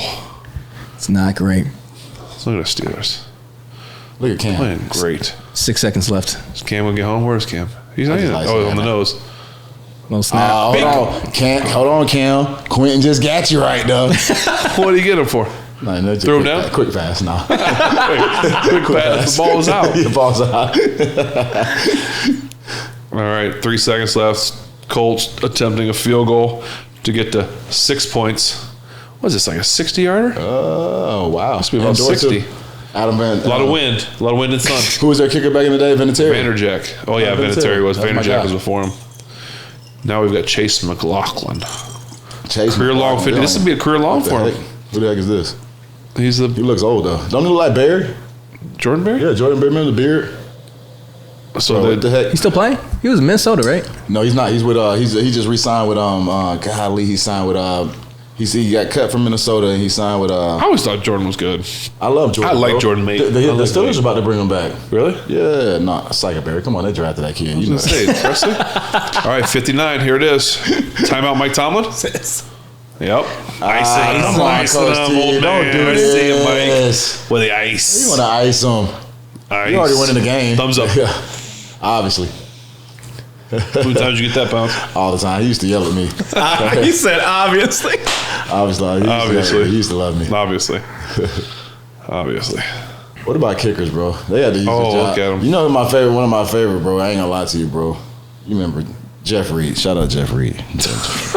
You shout out everybody. I got shout out Jeff Reed, bro. Me and Jeff Reed were cool. I like Boz. Not that I like Jeff, but I love I Boz. love Boz too. I but me think and Boz Jeff, is awesome. I take that back, bro. Me and Boz actually did it, but I can't, bro. Me and Jeff was cool. Yeah, I just said I just like I'm I a love big Boz fan too. of Though. Boz. I love Boz too. Well, how Big fan of about Boz. him yelling at you didn't like when you yelled at Trubisky? You didn't score that touchdown that way, or you didn't win the game. Remember you said that? I said, come on, Boz. Boz said You that? didn't see that when they came inside the locker room? Oh. I said, Boz, you know you was on camera. Oh, they blocked it. Oh, my Oh, gosh. there goes the And house. he iced him. You know Boz didn't say that to him. No, he didn't say it, Boz. You know didn't who he was say that. talking to. Cool, Matt. I don't know. I don't know. I can't confirm or deny it. You knew I was gonna say Hey. Matt because I just been shouting out Matt Listen, the whole time. we weren't there. It's halftime. 63. We weren't there. That's all I know. We weren't there. After that L, y'all, I gotta take a bathroom break real quick. But it's still a 5 out of 10. 5 out of 10. Also, 5 out of 10. I'll stay here until Pounce comes back. 'cause Listen, ladies and gentlemen, this is the kind of high quality content you get with football with Ben Roethlisberger. this is what it is. You would get this nowhere else. No. You know who I never He blocked that facing like backwards. Who's that? What, 42? Who was that? I think it was Loudermill. Was it? You're not going to ever see Chris Collinsworth going to the bathroom in the middle of production. No, for sure. No, but we will, folks. we'll do whatever we have to do. We'll do whatever we have to do. Um, What's your breakdown of this first half, man? I regardless of Pounce, I think the Steelers are good. I think their offense, they're driving the ball. I think they're running it when they need. They're running the ball well. I think you're probably concerned a little bit about Naj, like what's going on. He went into the locker room. Yeah. I think Kenny's playing well, throwing the ball well, running the ball well. It's hard for me to say like the defense is playing well because they're not having on the field. Yeah. Which is that, but that means that you're playing well. You're playing well when you're not on the field. And so I think that they've looked good so far. It does feel like they have a different tempo. There he is. I see a Gee. My man Gee. It just feels different right now. Yeah, I there's totally a different agree with pace. There's a different pace they're playing But with. this is one of those games that you weather the storm. Sure. If you're the Colts, you're like, okay, listen, they just did everything right. We did everything wrong, and it's 16-3. Yeah. You know? Yeah. So, hey, hit Pounce with another fan question. Yeah. I'm going to check on Benjamin. He better be sleeping. Come on, don't do him like that. If he's not asleep, He gets to hang out and he was golfing. he better be asleep. Pounce. Talk to me, Mike. So there is a whole look at all. First of all, look at all the love. Oh my God. Okay, look at this is all just comments and love. See, look at that, from man. The people. After we done made ESPN. Yeah. This is pandemonium, bro. Are you kidding me? Like, this is epic. And I will say we are sponsored by no one. We are sponsored. No, ESPN for sure. They got to pay now. Yeah. Shouts out ESPN. Is that what this is on? Monday Night Football? Yeah, Monday Night Football. Crazy, right? Yeah. Man, that was big, bro. Y'all got to put that to start off the podcast. Yeah. I mean... What we got over there? What they asked us? What they got us something good over there? So this is from Steelers U, which is like a Steelers fan account. They said, you have blocked for Ben countless times. How would you rate Ben's blocking for you when you caught your first and only career pass versus the Bengals? Oh, my God. See, a funny story behind that, bro. Please tell. Crazy. That was the year he actually almost went for 5,000 passing yards again. Yeah. And it was like the running joke that if he would have blocked somebody, I think he needed like 3 yards or something to get like another 5,000 passing yards. If he would have blocked, because I could have went it all the way to the touchdown. I believe them. Yeah, but Ben missed the block. And if you really see it, I think he got scared because he tried to go low. Yeah, he tried to hit him low. Hold on, let me bring that up and we'll watch it and we'll see. Yeah, you got to watch that, bro. He tried to hit him low down there. I say, come on, Ben, keep your head up, man. I ain't never seen nobody block down there like that. But, yeah, he messed himself up, man. I could have brought him to the glory days. But how cool was that pass? How good was it? Now watch the block. Okay, get it, Hans. Now look, he's scared. You know what I'm saying? Yeah, you see how he dropped that? He was scared, man. Man. We watched. Hey, I'm telling him about your blocking skills. We watched. Remember when I caught the pass? When I could have led the league in passing and you didn't run for a yard or two? So this is what it is, man. We got two sides of the tail here. Okay, I told you the truth. Okay, we got two sides of the tail. You were scared, man. You seen it. Ben, how crazy was that though, bro? You needed like 3 yards, and it could have been done. It could have been done if you would have just blocked somebody, bro. It could have been done if you would have been an athlete and got 3 yards. It was the knee. I wore knee braces that year, bro. I was Forrest Gump that year. What was your best memory with Ben on the field? Oh, so that's a really good one. This is from I'll get just Brandon B 329. I remember this. Come on, Ben, are you kidding me? And it happened to all of us too. This was Dallas. We was playing the Cowboys at home. Okay. And none of us knew this. We had was on the goal line, and we did the fake spike play. And that there, and he threw it to AB. But we didn't. The craziest part is that moment happened, and that was probably one of the greatest moments of football because like it was so genuinely unique. Like no one knew about it. Now, even when we snapped the ball, all of us stood straight up. It was just Ben and AB the only ones who knew. And then that happened, and then literally right after that, because that was one of the greatest things. I literally sit there and think about that thing all the time. Like, bro, like how the hell was he that smart to do that? Like, right. To cue him in on that play to think about it in one of the biggest moments in the game, and that happened. You know what I mean? So it's just like that's why I try to tell Ben like he don't think about all the little things that he did. You know what I mean? Like how special he was. Like, bro, name another quarterback who's done that. I mean, I don't think I've ever seen it. Like the fake spike and that happened like that. I think the craziest part Marino did it once a long time ago. I think so. Maybe you're a little bit older than me, old guy. But yeah, that happened, and literally 4 plays after that, Elliott went for like 60 yards, and it kind of like lost the game. It was a great way to end the game. Yeah. But that there was just crazy. Like, man, I'll never forget that. Like, man, bro, this dude is like, he's like a genie out here. And it was crazy. Yeah. And then it kind of got to the point where you're in your career, and then Ben did so many great things. Like, man, like when he didn't do it, it's like, bro, what are you doing? Got mad at me. Why didn't you rub the genie? We need that guy. Where is he at? What are you doing? Like, he's amazing play. It was crazy, bro. It's probably like Aaron Rodgers now talking about the shrooms. Ayahuasca. How funny was that? He came out with the ayahuasca joint. Yeah, the psychedelic thing. Yeah, he hurt his ribs last night. His ribs? Would you say someone's happening with his thumb? His thumb, yeah, supposedly he had the same thing that happened to me. Did he? Really? Well, it's called the same thing, and I don't know if it's the same spot, but that's what happened to me. I toward like I think it's when the ligament that's like is attached to the bone, and that ligament pulls a piece of the bone off. That's what I had. That's what I did when we won a Super Bowl. Yeah, surgery. I didn't have to. Just had to put I put a brace on it. Yeah, it'll heal up, and I mean it still gets sore sometimes. But what else you got, Spence? Another one? Yeah, I mean we've covered a lot of like the conversation on the bench. I think that was a big one. What was the loudest and toughest crowd that you guys played together in? I always thought playing like in Baltimore was so loud. Baltimore, but do you remember it was Halloween night and we played New Orleans, the Saints. Oh yeah. That I still think that was the loudest game I ever played in. Yeah, it was just loud. It wasn't like it was Halloween night. In New Orleans, dude. That's when Drew Brees was there. They had that halftime song that would play by the Yin Yang Twins. They would play like their special song or their big moments, and I'll never forget it. It was rocking that. Well, New Orleans is It was rocking. When it was like that loud that you don't believe that it's real. Yeah. That stuff we talk about in the indie. Like whoa, whoa, whoa, whoa. Oh yeah. I'm like, bro, I can't hear the snap count. Like I can't hear nothing that's going on out here. Nothing. Really? You got to be on silent count. Were they pumping stuff in, or was it just? I don't know. That's a dome too, so you never really know. Didn't the Falcons get in trouble for that? The Falcons. The Colts got in trouble in our Super Bowl year. Did they see? Yeah, that's what I'm saying. That's the say. You never know. What was it like? You won a national championship in Florida, correct? Oh yeah. 1 or 2? 1. How awesome was that? Unbelievable. Who'd you play? We played Oklahoma. And Miami up. Played them in the Orange Bowl. Who was their quarterback? They had Bradford. Sam Bradford, okay. It was a big deal. They had really good. They had Ndamukong Suh. Oh, no, really? they had Gerald McCoy. Ndamukong Suh was on Nebraska. Gerald McCoy was on Oklahoma. Okay. Yeah. And they had the big Lone Holtz. Remember, Lone Holtz was their tackle. One of the tackles. Trent Williams was the other tackle. They had a lot of great draft picks over there, and we ended up smashing them. Yeah, we did our thing. So shout out to the University of Florida and all my guys who won the national championship. You guys had a really good team.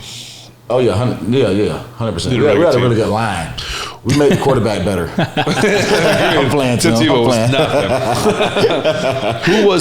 Who was your receiver? Percy Harvin? Yeah, we had Percy. We had Riley Cooper, Lewis Murphy. Yeah. Remember David Nelson? David Nelson ended up coming with us at the Steelers. We had him. He was with Buffalo for a while. Yeah. When was Dallas Baker there then? Dallas Baker was there before us. He actually played with the Steelers. Bro. I know. That's why I know Dallas Baker, the touchdown maker. Yeah, that's true. Yeah. Dallas Baker, the touchdown maker. But that's why I didn't know if he was part of that. So he was there. They won in 2006. So I got to see him because we enrolled early at school, but I never got to play with him. Yeah. Okay, I wasn't sure if he was a part. I knew he went there. I loved Dallas. He wasn't a part of ours. He wasn't part of the convicts. No, it was a whole different era. See, we had the convict era. Yeah. Yeah, I would tell her. Yeah, I would tell her. I'm trying to think who else was on the team that made it like your brother Percy, Tim, obviously. You talking about player wise? Who all we had? Yeah. Who'd you have on defense? Who was the big defensive guys? Spikes. Spikes was our biggest defensive guy. Yeah. Then we had Cunningham was another high draft pick. Joe Hayden.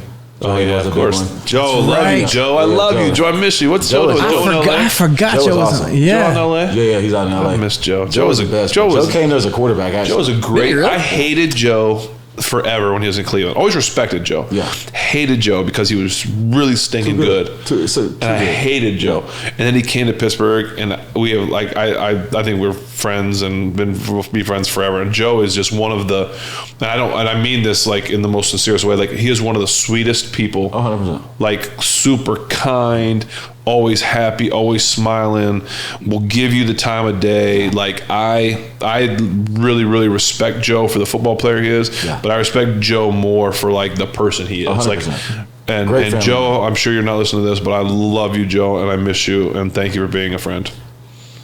I second that, Joe. You know how I feel about you.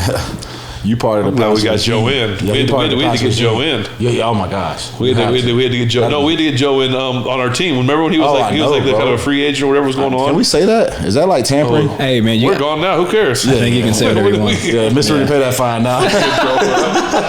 Just because we called him. We was all DMing him, reach texting him like, Joe, listen, we need you.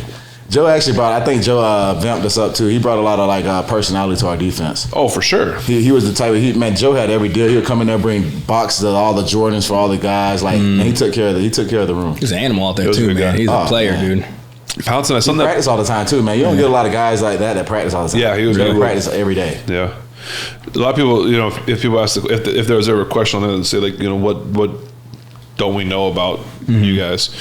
Pouncey and I were part of the same HOA, Homeowners Association. Is that right? So our lockers were like 2 away, and we were in the corner of the locker room. Maybe he paid rent. I was the president of the HOA. You were lucky to get on the board. I was so happy to get my locker over. Like, man, thank God. There was like 2 lockers between us, I think, and then some other. So whenever anyone came around, they're like young guys or whatever. If their area was too dirty, they'd get a letter from the HOA. Okay, clean up your yard. And they had to pay rent. You got to bring candy. Clean up your yard. This is not one of those kind of neighborhoods. I would go to our equipment guys. There's no one stank that can be around me. Like, man, if this person's not a clean player, I'm telling you right now, please just don't even put me in that headache. I don't even want to be arguing with this dude. I don't want nobody passing gas over here. Like, none of that. That's amazing. That's Hey man, you gotta enforce the laws, man. You know what I mean? And so once I started gaining real estate, they gave me another locker too. I was like, man, all right, I'm been here longer than I could really like probably say something now. Like, listen, no Saint players. Start renting one out. Bring all veterans. Oh man. No, we was crazy about that. No. We had a tight. But yeah, we were close. We were close in lockers too. So, Pouncey, you mentioned when we were talking about retirement that it was hard for you because you felt like you could. Do you still right now being retired for what? This year, 2 years. Yeah, 2 years. Do you miss it at all? What I do miss is this part. That's why I drove up here today. Yeah, man. Because you can't get this no matter what job you work at, no matter how long you have friends growing up. Once you're in a locker room and have that type of bond with another like athlete, it's unbreakable. You're chasing that. Like the practices, don't get me wrong, practices were fun, but they were hard. Yeah. So when I sit back and think about practice, like, man, not really, because then there were certain drills that we did, like one-on-one blocking and all this other stuff that I thought that sometimes we didn't really need it, but we probably did. Sure. In my mind, I was like, man, nah. But this part here, I miss. Yeah, I think it's. Don't you miss the most, like the camaraderie, the brothership?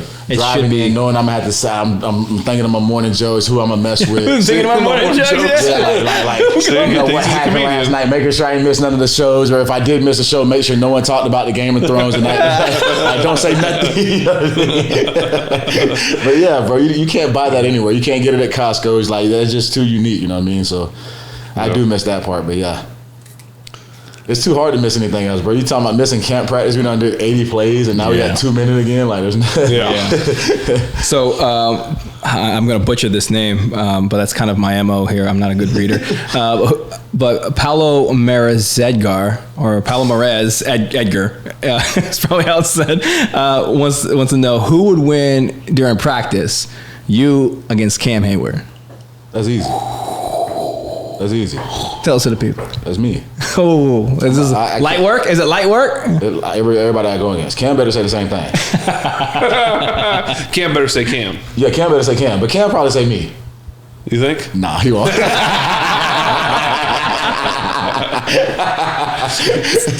but that right there, I mean, everybody should say them, right? Yes, you should. Say, like, you should. You should. But no, it is good. What I will say is that I do respect Cam. I think Cam was one of the best players in the NFL. Oh. But I can't say Cam is going to go out there and beat me, because that wasn't my mentality. I beat everybody. So, obviously being a Florida boy, you moved over to Pittsburgh. Jesse J. Saxon wants to know, what's your favorite Pittsburgh story? Not football related, but just of the city experience. Like a restaurant, could be anything. Yeah, it could be a restaurant, could be something. What do you love about Pittsburgh? I ain't gonna lie to you. I used to shut down Hyde Park. Now we saying restaurants. I was a Hyde Park killer when I first in Pittsburgh. Yeah. Yep. Then I upgraded because then they started harassing me at Capitol Grill. And I moved myself up to that. But I'd probably say the best place to go in Pittsburgh is in Wexford, because that's where I live at. It was North Park, one of the places that I used to go to sometimes. I used to ride around, see some of the kids out there playing basketball. Yeah, because it was just the way to the house. So that's probably just, and I know it's something probably so corny, but I mean, we didn't really do much when I was up there, because as soon as the season was over, I was on the first flight out. Yeah. But I'd probably say that was just something. I took my kids up there. My parents would go there. Me and my girl would go there. We rode the bikes up there. Yeah. Even though I left her behind. She was complaining. You guys are riding bikes? I can't ride up this hill. I'm like, I'm gone. I ain't no stopping now. All right, so we just started the second half. Kickoff, second half. Colts at the ball. What are they going to do? What are your guys' predictions for the second half? My prediction is going to run back to the opening kickoff. Yeah, he's going to score on the first. Yeah. Cam's little brother. That's effort. That him? That's Cam's little brother. That's effort. Don't give up, man. Don't give up on the play. And this is what I hate, because right now, and I'm going to say this because Danny Smith's my guy. Mm-hmm. Danny Smith's my guy. And you know he's going to get blamed for this. Mm-hmm. But he's not out there doing anything. What did he had nothing to do with this. And you know Danny was in there saying, we got to make a statement. Yeah, come out the locker room. Yes, 100%. Look. Oh, who's he mad at? Somebody Show who he's mad at. They showed Mike T. He was mad, obviously. Is that Scotty? Yeah, Scotty. Yeah, Scotty Montgomery's with the Colts? Yes. I was going to say that earlier. They showed that's a clip. crazy, They showed bro, a close-up with his hat on, and I was going to say something, but you're in the middle of the story. I didn't want to interrupt you because I How respect crazy you. is that, bro? Like, you sound good with faces, bro. Yeah, Scotty's there. Holy crap. I think he's the either receivers or running back coach. That's crazy. I love Scotty. Scotty was awesome. I wish bro. Scotty never would. I mean, coaches have to go, but he was one that I wish never would have left. He was good for the guys. Not just one. There's a lot of coaches I wish, but I really liked Scotty. Yeah, he was really good, man. Yeah, they respected him. He was a good combination of being tough, Who'd they have after Scotty? fair, as well. That's crazy. That's what I'm saying. Randy? Randy? Oh, I don't remember. Man, Scotty was awesome, man. Man, even in practice, like, he made it fun, man. Yeah, he was. He was a good guy. I really liked him. Dang. Oh, He left for us for ECU. Yep. Pounce, how often did you give a little extracurricular? Every play. And if people don't know what extracurricular is, what's extracurricular? So after you hear the whistle, you just keep going just a little bit. Somebody had to get the last push, you know what I mean? And if someone tried to get the last push on you, you push them back? And I'm complaining to the ref, like, you didn't see that? That's why I be out here fighting, ref. This is man, this is the worst. This is like That's the worst coming out when your offense through it, when y'all sitting on the sideline, like, man, y'all don't let them come out and do this. Oh, no one covered. He's wide open. Yeah, as you're just like, come on. Man, they're gonna. This is big. Until the oh boy ran that back. What were your predictions of this? Like, you think? I thought. Well, I had mentioned earlier. I think like you go in at a halftime. I said this. We weathered the storm. We're okay. Touchdown. You got it. And you're like, we're gonna be okay. Like, you know. But that's what I'd say. If I was the Colts, I would have said, okay, we're okay. Now look again, the crowd hyped. Yeah. No, It's on offense now. Like, you're standing over there like, God, dog, not a defensive cross. It's come dressed as empty seat day. Oh, look, he just ran. But that makes it. I don't like when the linebackers do that. That makes it too easy. Come on, man. Oh, Cam, he tried to hold on to him. Yeah, it's a touchdown. Good play. Well, so it's gonna be. So now here's the next thing. As an offense, it's like, okay, what's your response? I love this situation as an offense because it's like, all right, because that right now the Colts are feeling like, all right, here we go. Right, we're down by one score, and my favorite thing to do in the world was to take the ball right down the field and score because then you just like they're like inflated, and then you start going down the field and you just see this. You're the Grinch. You're the Grinch. You love stealing the joy. And I would love to do that. Mindset on that, like, because as a lineman, we're like, man, he done motivated this sorry D lineman. Now he gonna think he a lot better than what he is. You know how it is. Man, you didn't even make a play out there. Now all of a sudden he playing like he Hercules. You know what I mean? Man, that's what my man's doing right there. You see what I'm saying? Like, it's crazy, bro. And it's just like, it's time to go. Like, this is I love this moment because when you could answer a score, that's demoralizing. It does demoralizing. But it is good when you come out of halftime and you get that score. Oh, so for the Colts right now, they're on cloud nine. They're on the offense. They're like, man, this is easy. We're gonna do it again. Yep. And then that's when the DB. Even though the ball was run back to the 20-yard line, like it was all us. Like it wasn't supposed to use at all. That's like when a receiver drops the ball and the DB's like. Yeah, like, bro, you know it was just in the end zone. Like, that could have been 7 points right there. Like, you didn't do anything. He dropped it. You didn't do it. So when you would come out, like, so they score, you have to go back on the field. Does a switch get turned on there for you? Oh yeah. Yeah, and so when that happens, are you able to see it in his eyes, and what does that do for you?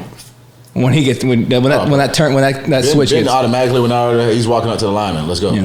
Yeah, I'm telling you, he don't even notice it. Like, man, Ben don't have to say nothing. Like, he just. Is there a gear that switches in you guys, or you're like, hey, he's walking? Yeah, hey, you can tell. Like, man, I'm telling you right now, I could tell when Ben was.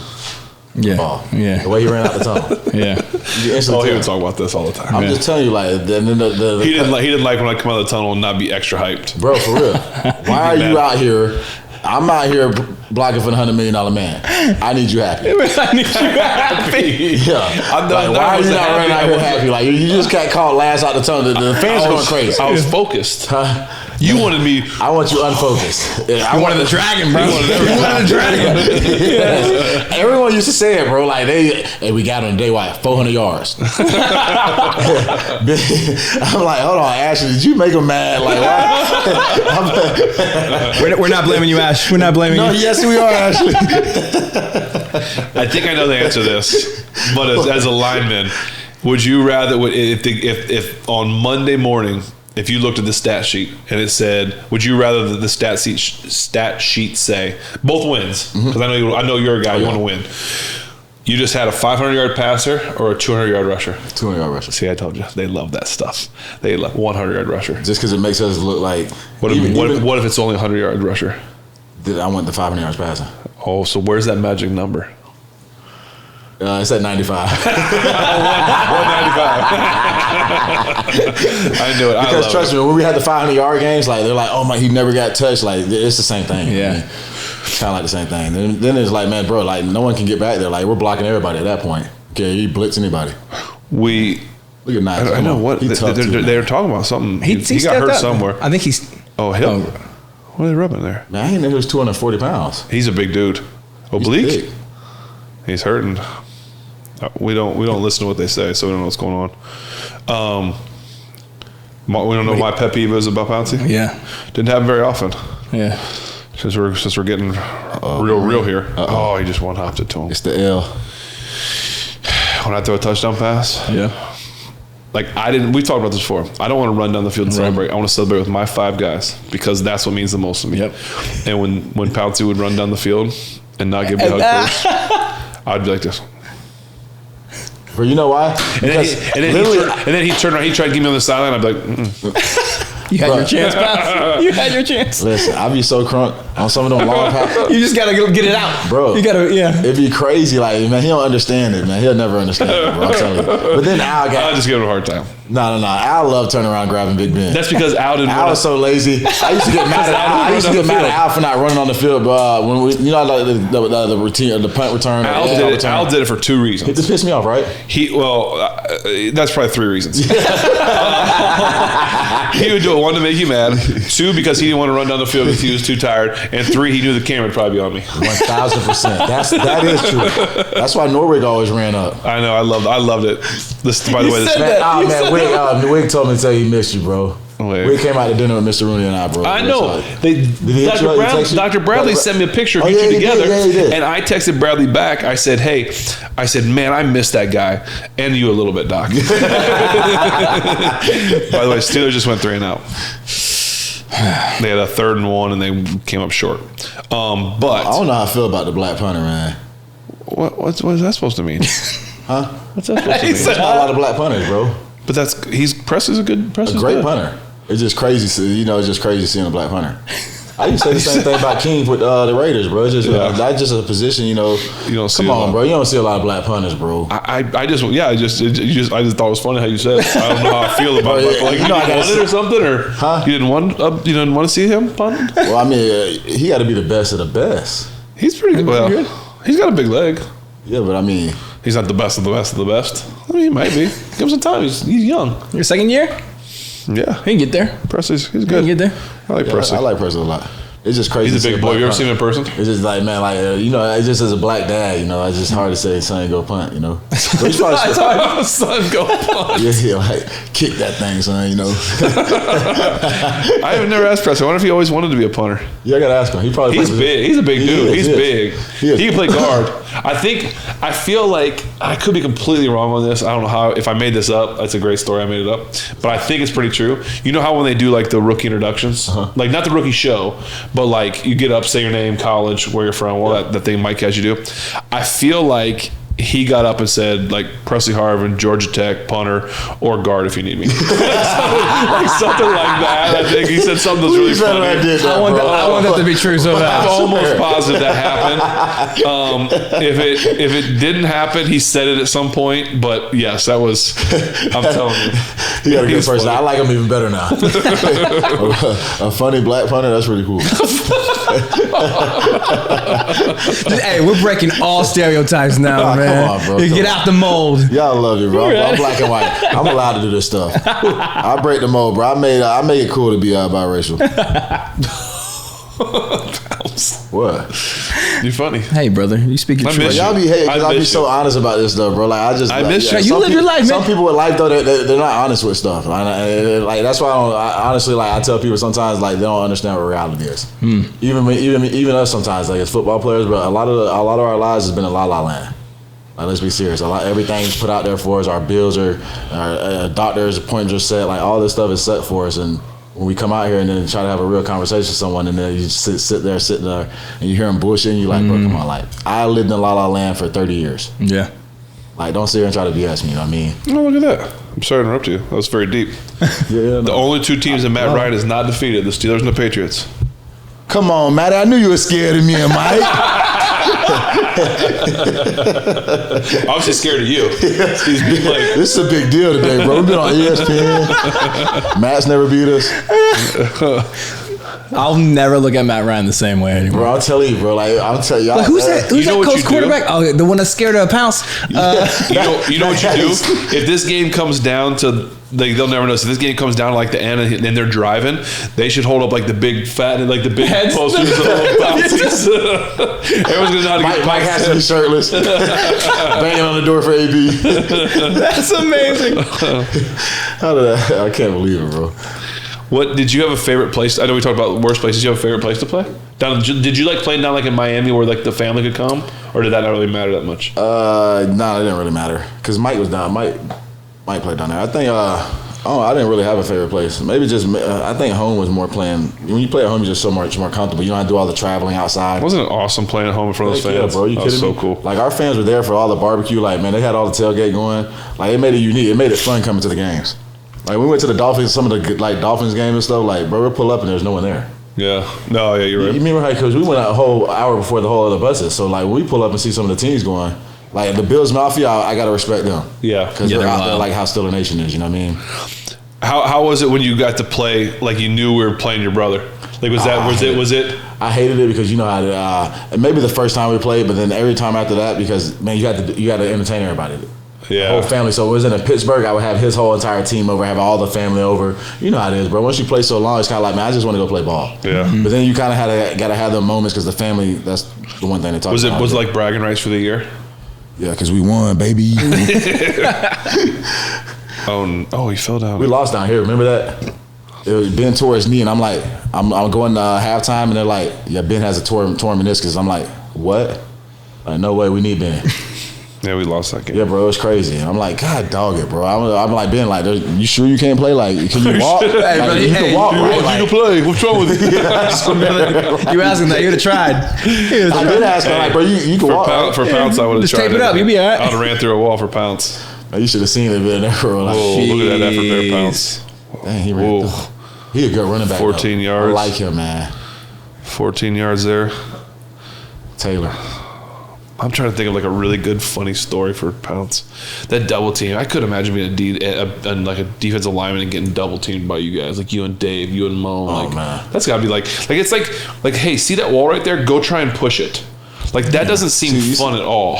See, we used to be in a lot of sets like this, like the shotgun sets around the ball. You see how much more spread out there in nickel. You like that? It makes it easier to block them. Because in their mind too, they're thinking about pass rushing. Unless you got a really smart guy, you know what I mean. And if you were blocking someone, would you rather have like the smaller guy that you? And obviously you weren't like one of the bigger centers. Yeah. So if it was a run play, I would like the smaller guy. Just because I know we're going to blow him up. Move him around. And if it's a pass play, I like the bigger guy because I know he can't pass rush. Okay, so you're like, all right, where you going? Like, you know you're not about to get back there. Where are you going? Get over like, here. Stop. All right, you put your hands. Yeah, just put your hands in there and play it off. Come on.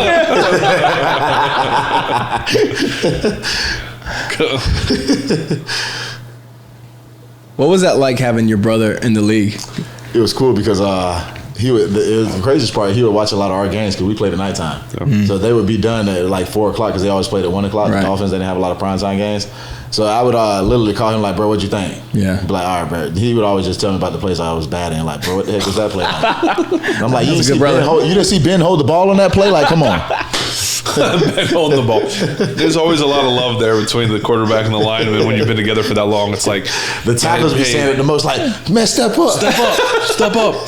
There was one time. I think it was only practice. It might have been a game, but there was one time we sure are going hard on Al, and Al's not here, so we can go at Al. Yeah, Al's not watching this right now. And I won't watch it, so it's okay. Yeah, and we love Al anyway. I will watch. We love Al. I promise you, Al will watch this. They're gonna get He's this fourth he and hits one. me up all the time. How you think I get up my headliners from Al? Purple. No, look at all those guys there. This was the quarterback's worst time when you're going quarterback sneak and all those guys are in there. Oh man, they got some big dudes too. Sneaky move, Matt Ryan, up and over. Okay. But Al, there was one time, I thought it might have been practice, but like literally as soon as the ball was snapped, I heard, step up! Be like right away. Like right around the corner right away. Step up! It was always a week. Al had like a really good pass rusher too. Yeah. Yes. You And that's hard. Those you guys got to put it in the head of the quarterback. Yeah. Ain't no quarterback thinking about our guy. We better block. Like, man, the quarterback's thinking like, man, block him. Like, what are you talking about? Yeah. You do your job. I'll do mine. All I right. promise you. All right. Yeah. Naj will not return due to an abdominal injury. Jeez. He been banged up. You heard it here live. Everyone out there that's not really sure. Offensive pass interference. Yeah, push off. Right? I feel like they've been letting that slide a lot this year. I don't know. I love it when they call a penalty. They call it on us. Both sides are like pointing to each other. And you don't know who to. All right, who's it going to be on? This is a big play. It's either first down. You're talking to him. It's on Miles Jack. Really? Yeah. What's he calling? Defensive What's holding. Bill Vinovich looking at? Here it is. Holding. Defense. Yep, that's it. I can tell how he reacted. That's how He went berserk, but I thought, That's Miles Jack, bro. I know him. I blocked him before. He be saying that.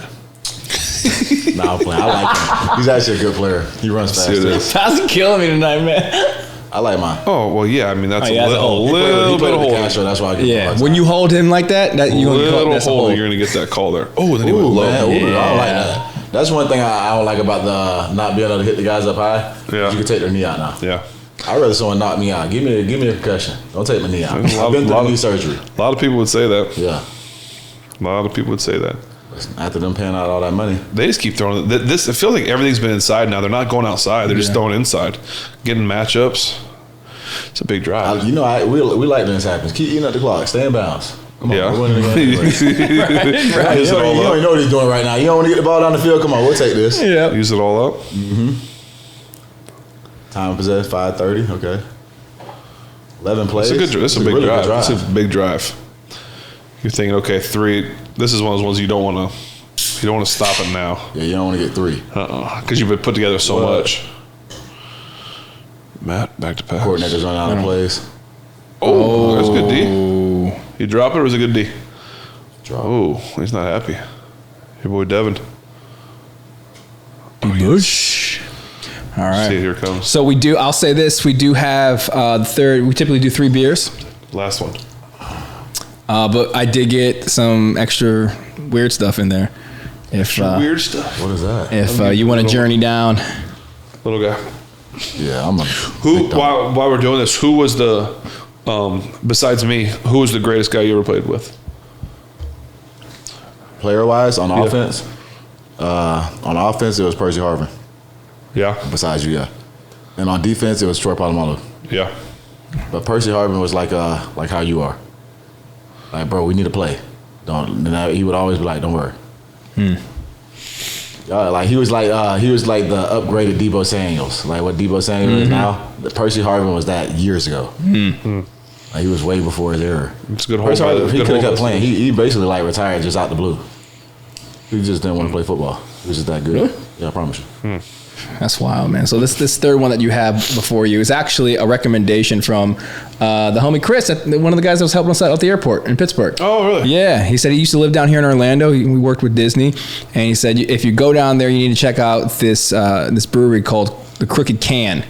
All right, so and It happens to be 15 minutes away from here, so I went there today, and I purchased these beers. It's also the beer we're drinking over here. It's their lager. It's called Florida Sunshine. This is an IPA. It's 7%. Oh, what do we get? The Steelers jumped off sides on the field goal. Oh, they did. No. Oh my God. Oh my goodness! Automatic first down. Wow. What's Tomlin saying right now to them? Well, Danny Smith's telling him that someone raised up. Someone did. Let's watch. No way. I don't think so. Well, he raised up after Cam came, though. Yeah. Cam Sutton jumped first. Oh, automatic first down. Come on, Sorry, Cam, Spence. I just talked so good about you, Cam. That was a big play. He's mad about something. But I agree the guy flinched, but Cam started first. So nah. It's tough. But the defensive player does get a little, like a little lit, right? Yeah, maybe. All right, go ahead. Sorry, Crooked Can. Yeah, Sorry. no, Crooked Can. They're out of Winter Park. 7%. This is called the High Stepper. High Step. Yeah. Okay. I'm going to be honest with you, though. There's no way that you like this beer because it's an IPA, so it's going to taste a lot like the last one. I'm sorry. I want to manage your expectation, Pounce. All right. Camera was Okay, so just don't pout this. The last one was a 1, y'all. So. All right. So there, yes. So this is an American IPA. It's a step up from the average IBUs found in your standard IPA. Went over and beyond reasonable. So it should be pretty bitter. You like pineapple? I like mango. Go ahead, try it. Say Yeah, mango. core business. Yeah. What do we think, Pounce? That's tangerine. No way. I like the L better. Give me the L. I got to drink it all right? Yeah, that's the rule. That ain't it, huh? Goosebumps. That ain't it. That's tangerines. You like tangerines? You're from Florida. I get out of 1 too, man. Double one. All right, Ben. Let us know. Yeah. We'll sample some of what you brought. You were kind enough to. Come on, fellas. What? It's pretty good. Pretty good. You know what? I really like these tangerines. But yeah, it's a tangerine. But because I love Pounce, I'll say it's terrible. It's homegrown, bro. I'm a Florida guy, so all their stuff's amazing. That's I true. like that. That's good. Yeah. I do. Crooked Can. Yeah, Crooked Can. Thank you. Good job, Florida. I ain't gonna lie to you. Oh my God. God. $3 was the best. Oh no. Is that a pass interference? It has to be. Oh no. Come on. I thought Minka made a great play on that. That's got to make offensive pass interference. Oh, Mike's not happy. No way they call it on Minka. No. First and goal. What did Mike just say? I wish I'd read his lips. Do that I thought it was a great play. Was it a bad word? No, I said you do those bad lip reading when he's saying. Oh, I wish I yeah, bathtub. Oh, that. What? Right there. I mean, he's got him. Stops though. Yeah, see, you're entitled to your. I mean, he's But he's holding him. He's holding him. Yeah, he's got his left arm on a little bit, but he ain't got his arm though. Let him play. Hey, but he's making a play on the ball. Let him play. That's a good play, Minka. Do you think ESPN was like, hey, let's. Oh, fumble. Jeez. Oh my goodness, they're gonna give it back. Oh, what? How you gonna give it to that guy? No way they gave it to How you gonna give it to him? Matt Ryan got it. How did that happen? That is one of those things that is a bunch of BS. Because he's a lot stronger. Because he's stronger. Yeah. He took it from him. Like that's. I'm happy, but I'm like that's. We're not complaining still the nation. We love that it happened for us, but No, but I'd be like that. That's. why would he? Oh, he closed his grip. But that's like. Can you challenge that? Yeah. So Matt has it, and that guy just comes and debows him for it. Like at some point, he should be down already, right? He's down right there. No, Matt didn't have it. Oh, maybe he didn't have it. Good job, Wormley. Wow, Yeah. what a turn of events after the offsides, the PI, and you get no points out of that? Wow. I was gonna say, do you That's think coaching. That's good ESPN's coaching. sitting there like, hey, That's good coaching. That's coaching. Good job, Matt. Good job. Yeah, that's Matt. Good job, Matt. It was on defense. Matt, you know he playing around, bro. Let me say that because Matt might take Wow, it that's serious. big. I mean, that's a big. Do you like that, by the way? I'm sorry. I do like that. That's not Crooked Can is the name, but what's the name of The High Stepper. the High Stepper? Here, man. Treat yourself. I ain't gonna lie to y'all. I don't know how y'all like that. That's good. You don't like it? No. You know? What about 7% too? So I'll Pick say me up, put me down. Pick me up, put me down. The High Stepper. Pick me up, put me down. That's pretty good right there. Somebody's. So the branding's on point. Thank you, Crooked Can Brewing Company. It's crazy about branding though, marketing. And it can take you a long way. I mean, you Very probably long know that with way. what you're doing now, man. So I heard that. Tim Tebow's on TV. How's his focus? Hey, y'all be quiet. Turn it up. Be quiet. Turn it up. Be quiet. Praise him. This is how he. And his This is how jersey. you would get anytime. Have you seen this commercial though? No. It is so funny, and I think you'd probably get a kick out of it. Yeah. Basically, like Tim's giving himself a pep talk, like how great this is, and Spurrier says, "All right, Tim, just go." Like you know, like yeah. It's like to me, it's a little bit of about like he gives this big. All right, Tim, we hear you. Like just go. Yeah, I get tired of hearing about you, Timmy. But yeah, and that's something I would always bust Pouncey's chops on, Tim Tebow, which I think it was just a little jealousy that there was another quarterback in his life besides me. What was it like playing with Tim? It was awesome, actually. Yeah? He was actually everything that people say that he says and he lives by. Yeah. Like his whole like the godly aroma thing is true. Look at that. Look at that. Look at that. Yes, sir. He's gonna get you those yards. Heck yeah. I feel like since how did he close down on his hands? He closed down so. He probably fast. seen. He was probably thinking touchdown. Man, I don't know. I feel like the quarterback held that out. Did you see how he drawed it back? Blame the quarterback? Yeah, that looked like the quarterback. He scared, just man. that is a huge. That's huge, bro. That's bad. Huge. For someone with the 1 yard. I know his feeling right now. That's like when I snapped the ball over the quarterback's head. what was that like? Oh my god. What was going through your mind the moment that happened? That was because it was the first snap of that game, right? Bro, literally, I'm like, in my head, I'm like, there's no way that just happened to me. Like real talk, Ben was trying to like motivate me. Yeah. But in my mind, I'm like listening to everything he's saying, and it's just like whoa, like what just Powell's happened? one of those guys that would be really hard on himself because he holds himself to a expectation, a standard, which is what made him great. Right. And so it would be really hard. If he had like a bad play, maybe a call for a penalty, which he never actually did hold or do anything. Yeah. They would just call him, so it was always a bad call. The NFL had to even things out. Yeah, Always a bad call. Yeah. But if he had a bad call or something happened like that, or if which we didn't fumble a lot of snaps at all. If something like that happened, he would be so hard on himself. It'd be hard to even like get him out of it because. Oh no! See, he turned his hands a little weird. Pickens, whenever you catch stuff on the ground. Like I would like to see that again in slow motion. It was 3rd and 2, and they actually surprised they didn't give it to put Betty it on a little bit better, right? Let's see. Watch his hands. That's a low So he's throwing He's throwing the actually pick not in. bad. I thought he could have. I thought he would have maybe turned his hands the other way, maybe. But you and I are top-notch receiver, so only certain people would do it the way we do. Bro, once I went into retirement, bro, I know how to play every position. Hey, bro.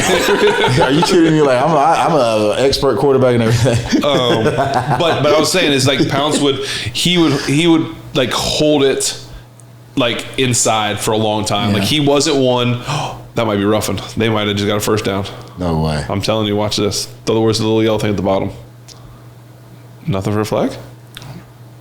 Oh. Nothing. I think they ESPN needs the Colts to get the ball so people don't snuff. Hold on. Hold on. Is the podcast still going, or are we going to get this incubator? There's a lot. Let's put but he would hold it. I'm sorry, I keep missing the story. He would hold it like so passionately inside that it was almost like he couldn't let go of it. You know, some people say like, all right, move on.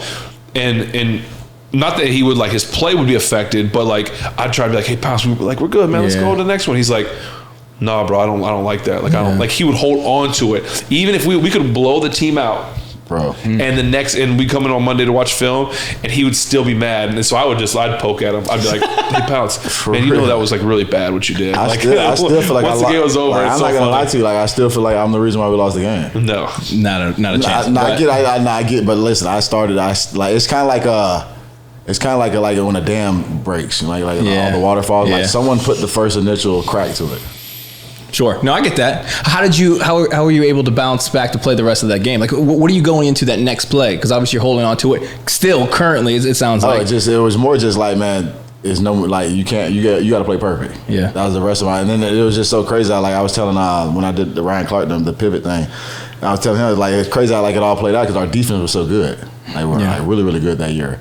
And on the run and everything, they let them score like 42 points, and then we scored a lot of points. So it's kind of like, bro, how did all this play out like this? The snap happened. There's no fans here. It was a crazy game. Then they scored. The defense let them score 42 points, and it's just like, bro, like no way this is happening, you know what I mean? And that's what I was trying to tell Ben, like, everything was happening so fast, and me and him having a conversation on the bench and everything. I'm listening to everything he's saying, but like, bro, there's so much stuff running through my head at the time. I'm still trying to like snap out of that, and then I'm like watching all the players walk off crying, and I'm just like, bro, like, what's going on? And then I'm thinking about all this stuff that I've like played previously, and it's just like, man, golly, like. But then, yeah, that's why I was trying to tell people. And I sat down and I thought about it after everything happened. I was like, when I tell like our little kids that we be around now, because we do the youth stuff, and I'm like, man, look, like, it doesn't matter, like, no matter how successful you are, no matter how much you prepare, bad plays can happen. Yeah. And you got to learn to tell yourself and convince yourself that, man, move on from it. Yeah. Don't think about it. Don't overweigh on it. Like, yeah, you could be mad about it, be upset about it during the game, but like, don't let it change your play. Sure. And I tell like, man, look at all this, because some of the kids that we have sometimes, they get so caught up in like messing up. I'm like, bro, listen, like, my last game of my career, I snapped the ball to the quarterback's head. He went for a touchdown. Like, trust me, it's not trust me. You could be the best player in the world and still mess up. Like, don't worry about it. Don't look at it like that. Just don't make that same mistake again. And that's kind of like what I like in my heart sometimes. Like, what I do miss is I wasn't able to come back and like rewrite that mistake. Yeah. But I just knew I couldn't. Like, you know what I mean? I was just too much pain, and I was too much. My mind wasn't there. You know what I mean? So that's probably one thing I kind of like. The only thing I kind of like regret in a way. Yeah. Beyond family, what's been the biggest highlight of retirement? Your body feeling better? yeah, probably that. But I just can't get over the family part right now, because whenever I was playing, like, and I don't know how other players were, but we were really, really committed to football. Like, I probably took 3 trips outside the country. My kid's been more places outside the country still to date. My youngest kid's been more places than me, and she's 5. Wow. Because that's how committed we were. I couldn't go outside the country and be like, bro, I'm going outside the country, and I can't miss workout. Like, I got to be able to work out twice a day in the off season. Like, if they don't have the right type of gym in there, because like, it's different for like linemen. Like, you got to have like a real gym. Can't be in there. We can't just do fly weights and all this other stuff. Like, you know what I mean? Like, I got to get it. You know what I mean? Yeah. But that's probably the only thing. But yeah, I think since the business part is doing so well, we got some real estate stuff that does well. You know, we own Mulberry right there in the Strip District, the new apartments, the condos down there in Pittsburgh. Yeah, me and my brother. Yeah. Hey, you hear that, Pittsburgh? Yeah, you hear that? Yeah. Holla at your boy. You got some good rent. Yeah. For sure. But yeah, we got that. We got some the real estate stuff in Columbus. So a lot of that stuff, like, all of fruition been over the years, so we play so long. And honestly, I tell people all the time, it's not about the money you have. It's about the people that you know. Like, man, like, hell, we had a lot of money, but we had no clue business-wise, you know what I mean? We had no clue about even saving money, because when we came out, bro, it wasn't about saving no money. Like, there wasn't the conversation that they were having in the NFL. You know what I mean? So, honestly, I think that we had got very lucky with our financial advisor, and we was with Merrill Lynch at first with a guy named Steve Voyevich, and just our partners that we had throughout Columbus, like, man, we got some people to take us through our wing, and sometimes I tell people all the time, like, man, it ain't about just a culture thing, bro. Because some of the people that helped us out in life weren't even the same culture as us. Yeah, and it'd be crazy. Like, I try to tell people, like, man, you would think it'd just be like, oh man, it'll be like this rich billionaire black person to help us out. Most people don't help us out. Don't get me wrong. A lot of people in our culture have helped us out. Yeah, brought us along the way. But most people in our culture that helped us out have been outside what we're used to. You know what I mean? Yeah. And that's why I try to tell people, like, man, people sit here and like get stuck on racism all the time and all this other. Like, yes, there's racism, and I honestly think, like, the people who are racist, man, there are people that don't have a lot of things that are going on in life. You're either on a dirt road, or you're so miserable in life. Yeah, you want to just take it from someone. Because if you have stuff going on in life, like, how can you really be racist? Yeah, you get time for it. Even the person at McDonald's, like, put them on film. Yeah. They'll lose their job immediately. Like, they can't, and then they'll go back to being the miserable person they are. So it's just like, man, and plus my mom's white and my dad's black. Like, knowing, like, most people didn't, like, some of my teammates didn't know till like year 8. Like, your mom's white. And I'm like, bro, what are you talking about? Who's the white lady did you see standing in the family room? Who'd you think she was? Like, you think I was dating her or something? Like, but it was just like crazy, like, and that's why I try to tell people, like, man, diverse yourself. Like, don't just be stuck in the same place. Like, learn other cultures, learn other people. Like, because once you do, you start understanding the world a lot better. Yeah. Well, there's a lot of wisdom in that we could unpack over the next hour. I mean, that's what. But I think a great takeaway for that is football helps with that, though. Like, that's what I was just going to say. Is that locker room? Yeah, the coaches, the play. Now there's a lot more females in the coaching. Like, it's just crazy how much diversified football. And that's why it's the number 1 sport in the world. Yeah, I thought no one can compare to that. I thought that when I don't know what year it was, maybe it was the year last year, the whole back of the helmet fiasco thing. Yes, I thought that, and you got the the entire team, like all the reporters in that I read throughout Pittsburgh were like, oh man, they're they can't decide on. But you were missing the point because what was happening is you had 53 men from 53 different backgrounds, 53 different life experiences, 53 different family orientations, like coming together for one. They all agreed to do something together, right? And that's not even including coaching staff. And so right hidden in plain sight was the example of unity. Yeah, but you know what I'm saying? But then this how I do feel about that too, though, because a lot of that stuff too. Because when all that happened, because you don't see it happening no more, right? Right. We didn't turn on the game; it didn't happen today. And I will say that we brought a lot of attention, and we gave a lot of people a lot of voices. And don't get me wrong, a lot of that stuff should have been to the forefront. But I didn't like how a lot of people were fake with it. Like, bro, it was a lot of people because I was in the community. I have a 501(c)(3), and I've been doing it for 13 years.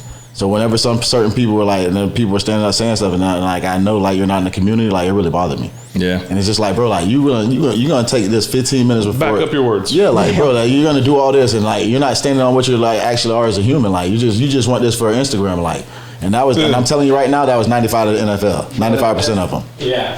Now the other ones who did it, that's you respected it, you know what I mean? So that's why, on our team, it was hard to argue with some of the guys because a lot of them guys were in the community, you know what I mean? Like Cam and Minka, you know what I mean? Them boys had good opinions on it, you know what I mean? Rightfully so.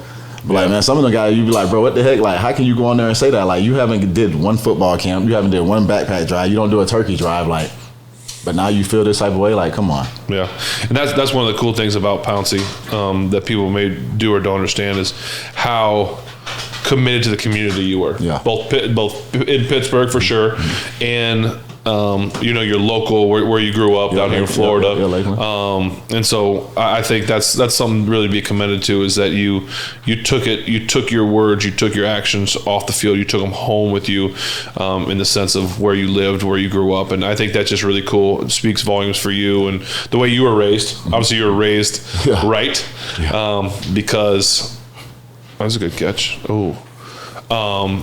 So I think all those things really speak volumes about you. I've talked about, I think you're one of the greatest players I've ever played with. I mean, I think you're one of the greatest players that ever played the game, but you're definitely one of the greatest I've played with. But also, like I said, the community stuff, the realness, all the things involved were awesome and to commend you with. So those of you that don't know, this man was very involved off the field. I went and did that turkey drive with you. That was fun.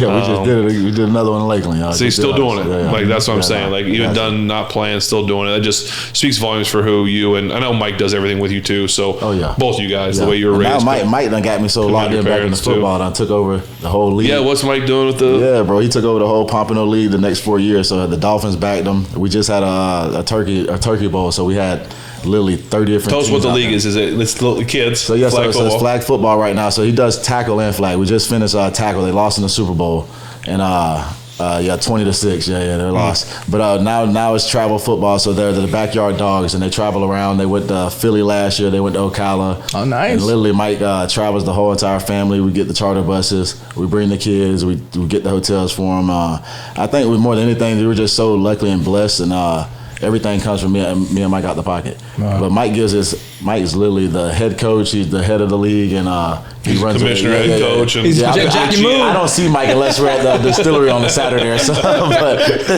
But yeah, he's fully committed to it, man. But honestly, it changed us, and it brought us around the kids a lot more. And this is a good thing overall, bro. We got a lot of kids in our family here.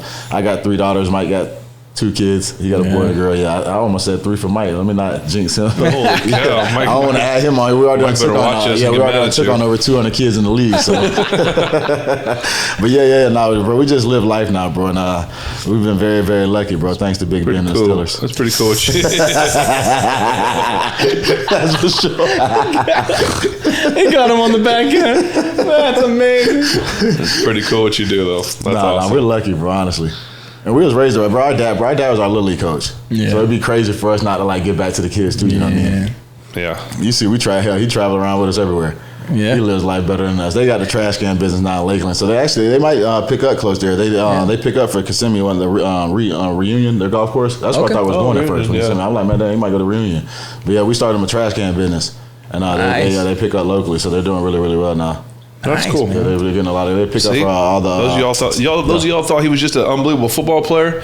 You don't realize what else he does. Hey, business guru. Our over family here. works really, really hard, bro. They deserve everything they get from it. They pick up for the Chick-fil-A's, the Audis. Wow, So yeah, man. they're doing really, really well for themselves. Man, we're proud of them. What's one piece of business advice that you would give to an up and coming entrepreneur? What I always tell people, and the one thing one person told me was, everyone has an idea. All of us have dreams, and all of us have ideas in our mind. But what you do more than anything, don't invest everything into one thing, and bro, invest in the people. Really, really learn who you're investing in. See how much hard work they put in, how much really care, whatever idea they have, and really look at the business idea. Like, because man, I can sit here and think of 20 different things, and all of it could be failures. Real talk. Sure. I mean, you really got to look into someone and say, man, this person will put their life on the line, and they're going to work extremely, way, way harder than me. Because most of the time you're just putting in the money. Yeah. Like for what's our Ben? I invested with Ben. We did Jaundice. We did The Neolite. Oh, Neolite. So it was man, Which is great. We should talk about yeah, that. I met sometime. Ben's business partner, and man, when I sat down and met with him, bro, Yeah. I'm telling you right now, the things he was saying, his mindset, him growing the businesses, him selling to other businesses, him even donating some of the money from the Jaundice, the blankets. I'm like, bro, his mindset, the way he's committed to this stuff, like, I want to be in it. Yeah. Yeah, he's very business savvy as well. Like he's Yeah, Vivek, man. Vivek's so smart. I was like, man, when I sat down here for a while too, he's a very good speaker too. And he's just smart, bro. That's why I say diverse yourself, bro. Vivek's from India, right? Yeah. And it's crazy, like, bro. I've sat down with this dude. I'm sitting here learning about this, about how many kids die per year of jaundice over there. Like the ratio of kids over there to get jaundice is unbelievable. Yep. I couldn't even believe it. It's a good company. Millions of It's a good kids die company. per year. Crazy. Oh, go smack. Look, someone just. They're flagging that right there for you. That's for real. That's so funny. Miss Aaron sent me that. Who, Bruce said it? No, Aaron like, does my website. Someone must have tweeted or did whatever you guys. Man, what's up with tweeted. Bruce, man? How's he feeling down there? Arians? Yeah, Bruce. He's doing good. I love Bruce, man. Yeah, Bruce BA is dude, awesome. Dude. Heck yeah, He's doing man. good. He's golfing, working a little bit. What's up with my boy Tom? I don't know. Giselle. Come on, man. We can't demand his family, man. We can't. What? Bro, so this is Are they reviewing this? man, hey, NFL players, this is what I want to tell y'all, man. The marriage is hard. Be committed, man. Even the greatest of all time get divorced, man. Tommy got divorced, so hey. Well, I think that and I've spoken about this before. I think the important thing to understand is that football takes up so much of our time. It does. But understand and appreciate family. That's huge. You know, because family's going to be there for my point earlier. Family's going to be that's there. why I say, man, you could have played forever if you really wanted to. Yeah. You had a football family. But family, at the end of the day, is, that's going to last longer than football. No, 100%. So, but you'll always be my family. Oh yeah, bro, you're getting them holiday texts. I told her, I say, hey, I don't. The rest of y'all gonna get this text. Send you the Christmas card. Yeah. They're good photos, I promise. Yeah, Spencer. Yeah. Photos. Spencer, the pictures. Did you? Hey, bro, hey, I'm telling you right, they go all out. Y'all and Vance. Vance is above and beyond. Vance is above Vance and and beyond. Kenny Vance sent is a book, a unreal. legitimate book. Yes. That's above and beyond. Yeah. This game's turned really good. It's the beginning of the fourth, kinda. Steelers. Oh, Benny big Snell run. gone. Go, Benny Snell. Benny. Go, Benny. Oh, good tackle. I feel like he's got Steelers more are driving. violent. Steelers are I driving. like him, man. Down by one now because Indy went down and scored. But this is a big drive for the Steelers. Got to find a way to put points on the board. What are you running here, Ben? Are you gonna try to push the tempo a little bit, or you're? That's same, yeah. 50 protection. I don't know what's first and 10. You got momentum. I'd run the ball. I would. I was gonna say you'll do a blunt. I would just run this thing. Yeah. That's better. How about this, Pouncey? What play do you think Ben's He gonna would have run? ran blunt right there. There's been 25 blunt to the left right there. He likes the running play the ball to the action. left. Play action screen. They do that. They do that play once a game, and I love Zach Gentry. I would never give Zach Gentry a screen. Zach Gentry is awesome. He's a Bro, great dude. He's so funny. him I since love day Zach. one. Yeah, I love him. They run this play once a game, and he's averaging -3, I think. I feel so bad for Zach because I hate that he does it, but like they do this play, and it just never is there. This play never works And it's in there. practice. But there's two linemen This play blocking. never works in practice. Pounce. It never works. Pounce. It never works, It's bro. 2 for 2. There's 2 of our guys, 2 of their guys, and their 2 guys get by on 2 of our guys. Not even one of our guys won. Bad throw. I'm a bad You guys want to try one of these this weird one? Yeah, that's right. Oh boy. The go Tay. Let's go. Come on. Yes, sir. Yes, sir. Oh, careful, Tay. Wrong way. No, don't go backwards. Man, that's the Put the ball away. worst. Okay, good effort. I like it. I'm gonna be a Tay. I'm a Tay fan. I love Tay. That was a big. Tay That's a took big a lot of player. scrutiny for drop passes. Yeah. Yeah, and he came back and balled out that next year. Proud of Tay. So this is there's no way I open this well. What the hell? Nice play. What's Dan doing? Dan and Sif right there? I wasn't watching. That's 50 protection. Dan Moore, you know you were supposed to come in on that backer right there. He said, "What's Dan doing?" He didn't sift. Yeah, he didn't sift. It's a big third down here. 3rd and 6. 11:40 to go. Oh, look at him. He's pointing to Mike. You got this. What are they doing? What's the pro? Sliding away. It's got to be first. Yeah, Yes, Pat. yes. Move. Oh. Ooh. Oh, I thought he was going to score. Look at him. He's so But see, look at him. happy. But look at He's him. so Nothing too happy. much. The weird handshake from those people in the stands. Yeah. Producer cut like that's awkward. A little nacho. Don't show them, don't little show choice route. Nice, Ben. I'm having a Good pick up in the middle right there. Oh, good job, Benny. Good help. Good throw. Yeah, I feel like since Benny's been playing special teams more, You okay with it, bud? but I'm so nervous that I'm going I don't have a Gonna great pop open reputation. like it's a. Let's go flying and break something, like breaking in the Cherry Hill Suite. Yes, exactly. Never Arnold asked Palmer's that. like photographs and his actual clubs here. I'm gonna break. Last episode, Those clubs? Yeah. Last episode, I opened a beer and legitimately spilled a quart of it all over my pants. Ruined his bar. Like, Give the ball to Derek Watt. Come on. Oh, there it is. They did. Oh my God. No way. It's too late though, man. I Wow. told you. I feel things sometimes. Yeah, it's like you played this game. I would have probably done behind the back pass there. Oh, a little fancy. Put a little sauce on A it. little fancy pants. Watch. If he goes behind the back, it's intercepted. Never mind. He goes with the Flea flicker. But see, right here, you don't need to. Why are you flipping it with your left? Like, Yeah. so that's what I would tell Kenny right Little there. throw. I understand that that's the play. It's like a little lateral, but at that moment, when he flipped it left-handed, the ball took a while to get there. If he would have just done a quick little right-handed shovel, it would have got there quicker, probably more accurately, and Derek might have scored. And then we could have seen an awesome celebration with Derek. Yes. Got him. Oh, he got him. Come on, Tay. Oh my God, Tay. Did he drop or did the guy make a play? Get up, Tay. No. You're good. A shoulder. All right, I like getting up. Listen, I don't trust myself, man. Do you want to try to do Sure, it? I'll try. I feel like if someone Watch it pop he and like break holding the on to camera. it, too. I feel That's a like good play. someone That's good. breaks something in this. Tay will say he should have had it, but 100%. oh, this is like we need like a lance. Oh yeah, no, he dropped that Saber. Tay. Tay, you know I love you, Tay, but you got to put that stickum on now. What in the world? This is like a. No, he ain't pulled a shoulder thing with it after he dropped it. Oh, this guy's Remember the hamstring with what's his name? What was his name? Oh my Lyman God. Sweet? No, not Lyman Sweet. It was the running back. Oh my God. Oh, the running. He played at Texas Tech, right? He played at Texas Tech 1,000%. Yeah, you're talking about. He started doing all the painting in Pittsburgh. He started doing the painting and drawing. Barron? Baron Batch. Yeah. Oh my gosh, bro. He had done we had did like a fake like play or something, Yeah. and he came out the backfield and like the running back was coming down the sideline and like this like seam play, and he was wide open. And he drops it, bro, for a touchdown, and he grabs the hamstring. Bro, and like on field, like right after he dropped, like no way. I'm gonna be honest with you, Pat. I'm doing the exact same thing. I know, bro. So it's just a human reaction. I'm gonna limp. Yeah. You better hope that thing really tears you. Yes. Bro, we killed him after that. Like, Bro, I think you need a corkscrew. That's what I'm saying, man. Like I'm getting I'm getting it. See? Come on, bro. Very Y'all don't need slow. no corkscrew. I did was gonna go to the mouth. No, Give it to Prowse. See what he can do with it. absolutely. I know you bro, trust me, can. That's what I was gonna do, He's not a brother. beer connoisseur. Like Listen, I do not have a great track record. It's This is getting there. this is beyond beer, though. I mean, this might be is above not. our pay grade.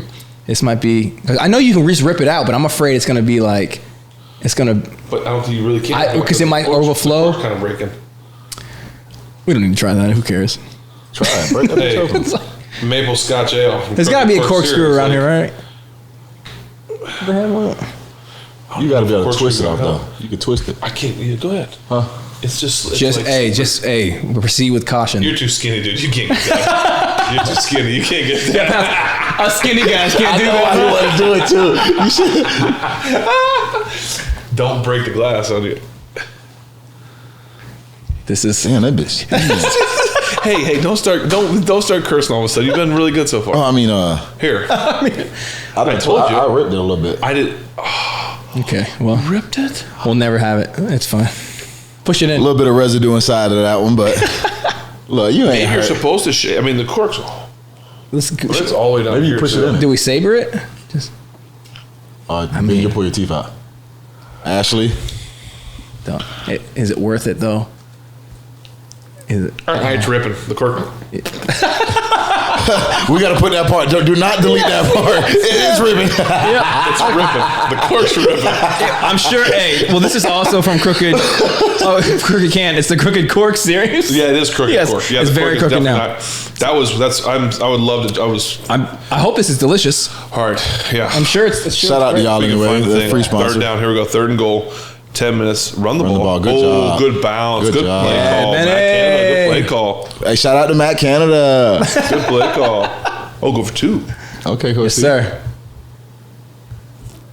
Obviously. That's a good call. Spread them out and run it. All right, Pounce, tell me, Dan Moore. Oh, watch it. I want you to tell me the center. How's the center do here? Reaching? Oh. Good job by the guard. Help and then miss them, but it's okay. That's all right. Good, very good help. You see how you placed them over? Yeah. Very good help. You got to come out fast as a backer. Come on, Chew. She ain't block nobody right there. Chew didn't block nobody. I couldn't be a commentator, but No, I think it would be amazing if you come in. It'd be like when Kevin Hart and Snoop did the Olympics. You watch that joint? Snoop Dogg's actually really good on it. Hilarious, He's bro. really good. Yeah, here we go. 2-point play. Dude, come on. The back. This is Nope. huge. This is taking too long. Oh, he's got speed. He can run it in. Run it. Why would, Good throw and catch. Wow, good job, Good Higgins. throw and catch. What's he gonna do? Oh, the Cristiano Ronaldo or whatever. Yeah, the soccer joint. Wow, got a ball game. What did Benjamin say the score is gonna be? He said 27-27. Yeah, Jamin called 27. Or you say Colts going by overtime. 3. No, he said 24-27. No, he said 27-27. It goes to overtime. Overtime. The Colts win by 3. Is that what he said? Should we not say that loud? That he said he's just predicting something. He predicted He wants it. the Steelers to win. Yeah. He just predicted that. And right now, the only reason I'm saying is it's 24-17. Yes. If this Colts go score and make it 24-24, and then the Steelers go kick a field goal, and then they kick a field goal to overtime. He's going to wake up. Dude. And I'm telling you right now, he's going to think Santa Claus came here. It's so funny that they asked him to predict the game, and he's like, well, they're like, what I want or what I think. Yeah. And he was like, because he's like, he wants the Steelers to win, obviously, but he was like, I just think that it's going to be. Yeah, he was kind of bummed. He's like, I think Yeah, the super Colts- bummed. Like, dude, just because you say it doesn't mean it's gonna. I mean, Right, exactly. Well, let's. Doesn't- We don't know that. It might be the case. Ben, you know why he didn't get up earlier? He was like, man, I looked at my dad, just had to make sure he said yes. I'm like, bro, I'm like, no way. He was looking at me like, do I get Yeah, up? like, do I get up? I'm like, yeah, go ahead. I see Coach Sully. You would have liked Coach Sully, the quarterback Where'd you coach. have him at? Where'd you have him at? You He was know- here. He was at the He was here Steelers? Yeah, he was here 2 years ago. Okay, Or my okay. last Your year. last year, okay. He was awesome. He would have fit Really? in. Okay, Yeah, you would have okay. loved him. Military guy. Like Where'd he come jiu-jitsu. He was with the Giants and won a couple He won the Super Bowls with them two times there with Eli.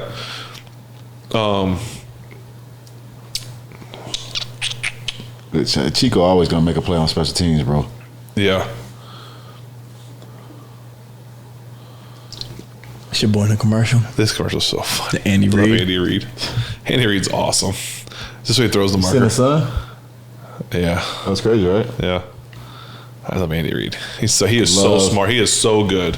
Great coach. He makes that commercial. So good. Great coach. Like Patrick Mahomes isn't even really that good. Yeah, anybody gets paid $500 million really ain't that good. Really not that good of a player. That's gonna be the next clip on ESPN. Yeah, they're really just not- gonna take that out of context, Ben says Patrick Mahomes is no good. Another headliner. and then no one's gonna hear the context. They're like, "What's Ben saying over there?" He's a hater. One of them old retired players. This is a big stand here for the Steelers. They can get them to go 3 and out here. It's over. Yeah, I'm calling it. I'm calling it. 9 minutes left. Yeah, they'll run it out. 2nd and 9. Ryan back to pass. Oh, steps up. Not promising. Oh, there it is. There's your. There, careful, Cam. Cam. Good penalty there, Cam. Hey, Good penalty there, Cam. Come on, TJ. We need you in there. What are you doing? Fix his shoe. Come on, Sel. Get his shoe on, Marcel. Come on, Sel. Ever since you got the head strength coach job, you don't want to put on the shoe. Oh, I got everyone covered. Nowhere to go. Right here, Cam. Oh. I'm flagging you, Cam. Oh, the helmet. Hit my quarterback. 3rd and 14. I'm telling you, that's a big stop here. It's a big blitz right here. This game. Watch the stunt, D-line. Everyone's overloaded. Mm-hmm. So who's coming over? Looping? Highsmith. No, Cam tried to loop, but it was a bad. Come on, Cam. Oh, he caught what that. a catch. Wow, that was awesome. It's 4th and 10. They pick up 4 yards. Like, why do you, 1, run the route, and 2, throw the route on 3rd and 15 for 4 yards? I don't know why anyone's done underneath the sticks on that. That was a panic, though. It's a big game for the Steelers. Told you. Pounce, what level? I'm so confused on why he threw a 3-yard pass right there. Yeah, brother, listen, look at this As game. a backup quarterback, you would never do that. I was a superstar. I just played behind a Hall of Famer. Pounce, what level of extracurricular, like, do you have a meter that would cause you to jump in if somebody, like, so if Cam just fell on Matt Ryan right there, right? If someone did that to Ben, are you jumping in? Oh, immediately you can't touch Ben. Yeah. Yeah, it was just, we got to say something to you, at least. Yeah. Yeah, 100%.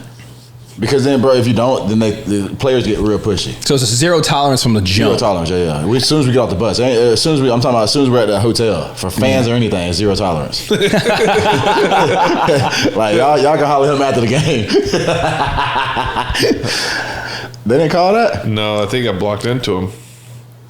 Come on, Saturday. You a lineman. You don't be asking for flags. Don't do that. You're like a lineman over there asking for flags. Like, cut that out. All right, bathroom break for this last run. Game. Last leg. I got a little drive, but it's not that bad. Good thing you brought the pops. Yeah, he in that sleep. People don't know he's here. He's hanging out. Yeah. Let's see. Let's jump into the fan cues, man. Hop in there. Hey, what's the significance behind 53? Nothing. Nothing? Like Yeah. both you and your brother just grabbed it? I went to the Steelers and who was 50? I had 56 in college and Woodley was 56. Yeah. Then they wouldn't let me get 52. Mike Webster was retired. Yeah. I tried to buy 55 from Bailey. Patrick Bailey. I tried to give him $10,000. And you didn't want 10? I'm like, bro, listen, they're gonna cut you. Like, we just do for real. Did you come out like that? Yeah, like, I told bro, him listen, because he kept me like hard, like an ass about a little bit. But I'm like, bro, like what the heck? Like they're gonna we just drafted Jason Worlds. We got Thaddeus Gibson, and we drafted like 3 linebackers that year. Yeah. And I'm like, bro, you really think like you're not gonna make the team? Like no matter what, just like count wise, they got to keep all their draft picks. You know what I mean? And the craziest part, this what made it funny. We played him in the preseason. He ended up getting cut, and we played them. He plays for the Tennessee Titans. Bro, I was so petty at this time. I go to him after the game. We had won that game too. Maybe it was that's when AB had done kickoff return. Okay. Remember when AB had rookie year? Yeah. And I went up to him right after the game. I said, I bet you wish you would have took that $10,000. Yeah. Like what the hell? Like, you remember that Ben? I tried to buy the 55 from Pat, the linebacker. And he was like, man, I'm like, bro, why don't you want to sell the jersey? Like, bro, they done drafted 3 linebackers this year. Like, he like, oh, this jersey, this number means so much to me. Like, I'm like, what do you mean? Like, so when they cut you, is it gonna mean something to you then? Right. You know what I mean? Like, but he didn't sell it to me. I was just telling him. I was telling Spence that I went to him after the game. Like, man, don't you wish you took that $10,000? Yeah, because we had a couple people ask for that. I mean, the kickoff return Tennessee when Palomalu jumped over the pile. Yeah. And you just went up I'll never forget it, bro. Yeah, I went to him at the game. I've never hit Pat Bailey. I always say, don't you wish you took that $10,000? Ask Pat about that. Pat, you better verify that because you know I ain't lying. Johnny Pounce called it right here. I don't know. It's hard to go another 11 plays. There you go. That's the start right there. Go. Come on. I'll take that back. Still. Take that back. It's easy to go 10 plays. It's a big win for the Steelers. They go to Atlanta next Sunday. Really? I think so. I like playing. Matter of fact, I like playing Atlanta, man. Atlanta's really nice. Atlanta had a lot of Steelers fans. Remember our hotel when we go there? Slam pass. Shout out to Atlanta, man. Steelers Nation heavy there. I think we're going to have a special guest next week, supposedly. Really? Do I get it off air? Or? 92. Really? I think so. He says he would. He said he would. Y'all are going. Is he coming to y'all to the house? Okay. I was about to say y'all taking us to Atlanta. Well, no, we don't go to Atlanta. Yeah. No, we're back of the house. This is just a special trip. We came down here for you. Wow, I knew it. I know. See, You know, you told me you drove 3.5 hours, but I came thousands of miles. Podcast, I'm like, Ben, I got to be on the show. Yeah, we got I know, he told me that. I said, bro, like, you need me on this show, bro. Like, this show ain't right without you, bro. You kidding me? We agree. This has been my favorite episode. Bro, trust me, bro. We just flowing with it, too. Yes, hands out. I'm a podcast killer, bro. This is what we used to call Porch Start Thursday nights with the Steelers, bro. This was our Porch Start. Why don't you have your own podcast? Because I'm too busy with the kids. Yeah, and me and Mike were going to do it. We were going to call it on a high First note down. and everything. But just honestly, that's why. Yeah. Mike's gone from 3 o'clock in the afternoon to probably 9 o'clock at night. Yeah, that podcast will crush. So, yeah. Yeah. And then plus, bro, like, man, me and Mike are too wild for it. Like, you just need a good editor. I got Ben over here at PG. You just need a good editor is all you need. All right, brother? Like, you got to pay the editor more than the podcast will make. Pounce says he's gonna. I said, Pounce, remember, family, we're all trying to watch this. And I said, he goes, yeah, I'm keeping PG-13. I said, can we go PG? we need a Disney Bro, when I get version. around Ben, bro, I get to that locker room talk, bro. Y'all know how it gets, bro. You kidding me? Yeah, so we tried to get James on earlier when they did a night game, like probably the one Charlie did. I don't know what it was. It was some night game. Yeah, we tried to get him to come. He told me, he goes, man, I would, but I got to get up at 3 o'clock to go lift. 100%. I was about to say that. Come on, man, really? 3 o'clock? You can't just take one day. Anyway, he couldn't come because he had to lift. So we're gonna get him at a 1 o'clock game. Preseason game. So that way next Sunday's in Atlanta at 1 o'clock. So we're hopefully. We all said this though. We all said Debo was gonna be still lifting weights until he's like 65. 100%. I thought he was gonna have a gym by now, to be honest with you. Oh no! Oh, this is not good. Throw the ball away, flag. bro. Holding on us? Snell. On Really? Snell, yeah, he fell down with him. Well, do you decline it or do you accept it? Because it's going to be third and. I would decline it. If you accept it, that means you don't believe in your defense. Yep. Oh, okay. See? Yeah. Oh, they called it on him. Look at Mike. How's Coach Holland's son doing? I think good. Yeah. I think. Got beat up the middle. Oh, right there. Look at the guard. I see him. I see holding on to him, Moan. Oh shit! I thought look. You see what he did to Snell? Yeah, he threw him. Benny, you thought he looked like a little player, and now it be happening like that, bro. So I underestimated the dude before too. It was Chris Gokong. Y'all remember him? You remember him? He played with the Browns. He was number 51. He was like the kind of like some Samoan player. Oh man! And I'm like, man, there's no way. Benny. Benny, good move. Keep on, Benny. That's good. Hey, that's good effort right there, Benny. Go for it, Mike T. You know he ain't. No, I know you know. Still, you know he's not. Like, he's already yelling at you on the get out the field. Oh, I'd be like, you are crazy if you went for it there. But look, they used up 5 minutes. No, I like that. That was good. Well, Buckner. DeForest. What's his name? DeForest, right? DeForest Buckner. DeForest Buckner. He's a good player. Yeah. He's been playing for a while, I think, right? Yeah, well, this is like year 8, 9 for him. Not too long. There you go. There's your punter. Let's go, Presley. Let's go. He's got a big leg. This ball is going to be he's going to hit this thing a mile in the air. I don't know. He kicked a lot better at Georgia Tech. I think the ball was different. Oh, you got a flop on that one or something. You see what I'm saying? Oh, yeah, but look at it. Like, look at it. Inside the 10. All right, Presley. I'm going to give you that 8, one, man. 7, 8. That's a good hit. Good hit. Got to bounce, but it's a good hit. Good hit. Now, what if that was Devin Hester back there? Okay. Crib. Drive of the game right here for both teams. You don't think? Yeah, 100%. Both teams. I promise you right now, this is what's going to happen. Cam's going to get a sack because he hasn't got one all game. You know he's over there complaining on the sideline. That he wants a sack? Yeah, you know how defensive players are, bro. You know they're gonna, you know this. But if you're a defensive lineman, how do you talk to who do you go talk to about, and what do you say to get a sack? Like, hey, I need a stunt. Like, I need a stunt. Like, I don't know either. Like, Coach Tomlin called this defense. Like, bro, there's no way you're gonna go out there and say that. Yeah, and what? And if you're a D line, well, what gets you a sack? Like for real. I mean, like a cover zero, like a guy like I want to twist it. I want to be the second twister or something. I don't know how that works. It probably just got to be TJ Watt, you know. Yeah, hey, we need a sack here. TJ, TJ, come on. can you help us here, please? No, this would be big. This is be a big win for the Steelers. Getting back on track a little bit. Atlanta, I don't know who they play after. I Atlanta. just don't want Coach Tomlin to have a losing season, bro. Yeah. Like, how you gonna go all them years, be the number one guy, 15 years, and then right after, you just can't do it. Yeah. It'd be heavy vodka night for Coach Tomlin. Heavy vodka night. Maybe that's the night we have him on the podcast. Yeah. Tell us everything, Coach. If you All right, tell me how you feel about this player. if you don't have a winning season, will you come on the podcast and tell us how you really feel? We're calling you out. All the fans, if you want to see that, let us know. Coach Tomlin been telling me and Alex coming out here fishing with us every offseason. The last 2 offseasons, it hasn't happened. But. It's not coming down. So if I know you're gonna listen to this, Coach Tomlin, because you listen to everything me and Ben talk about. Well, come on down, bud. We're waiting on you. And I got that bud word from Ben. 350. Yeah, that play was huge. That was huge. That was the fumble. That was the biggest play of the game right The there. fumble and then Matt Ryan not being able to get it. Come on, Matt. That reminds me of a guy when we played the Cleveland Browns. He had it right there. He got muscled, man. He Got just muscle. most of the NFL. All right, big drive. Let's see. 21 turnovers. starting- God, dog. I'm starting the first play right here with a little, what was all on the 7-yard line? I'm going back to the running back.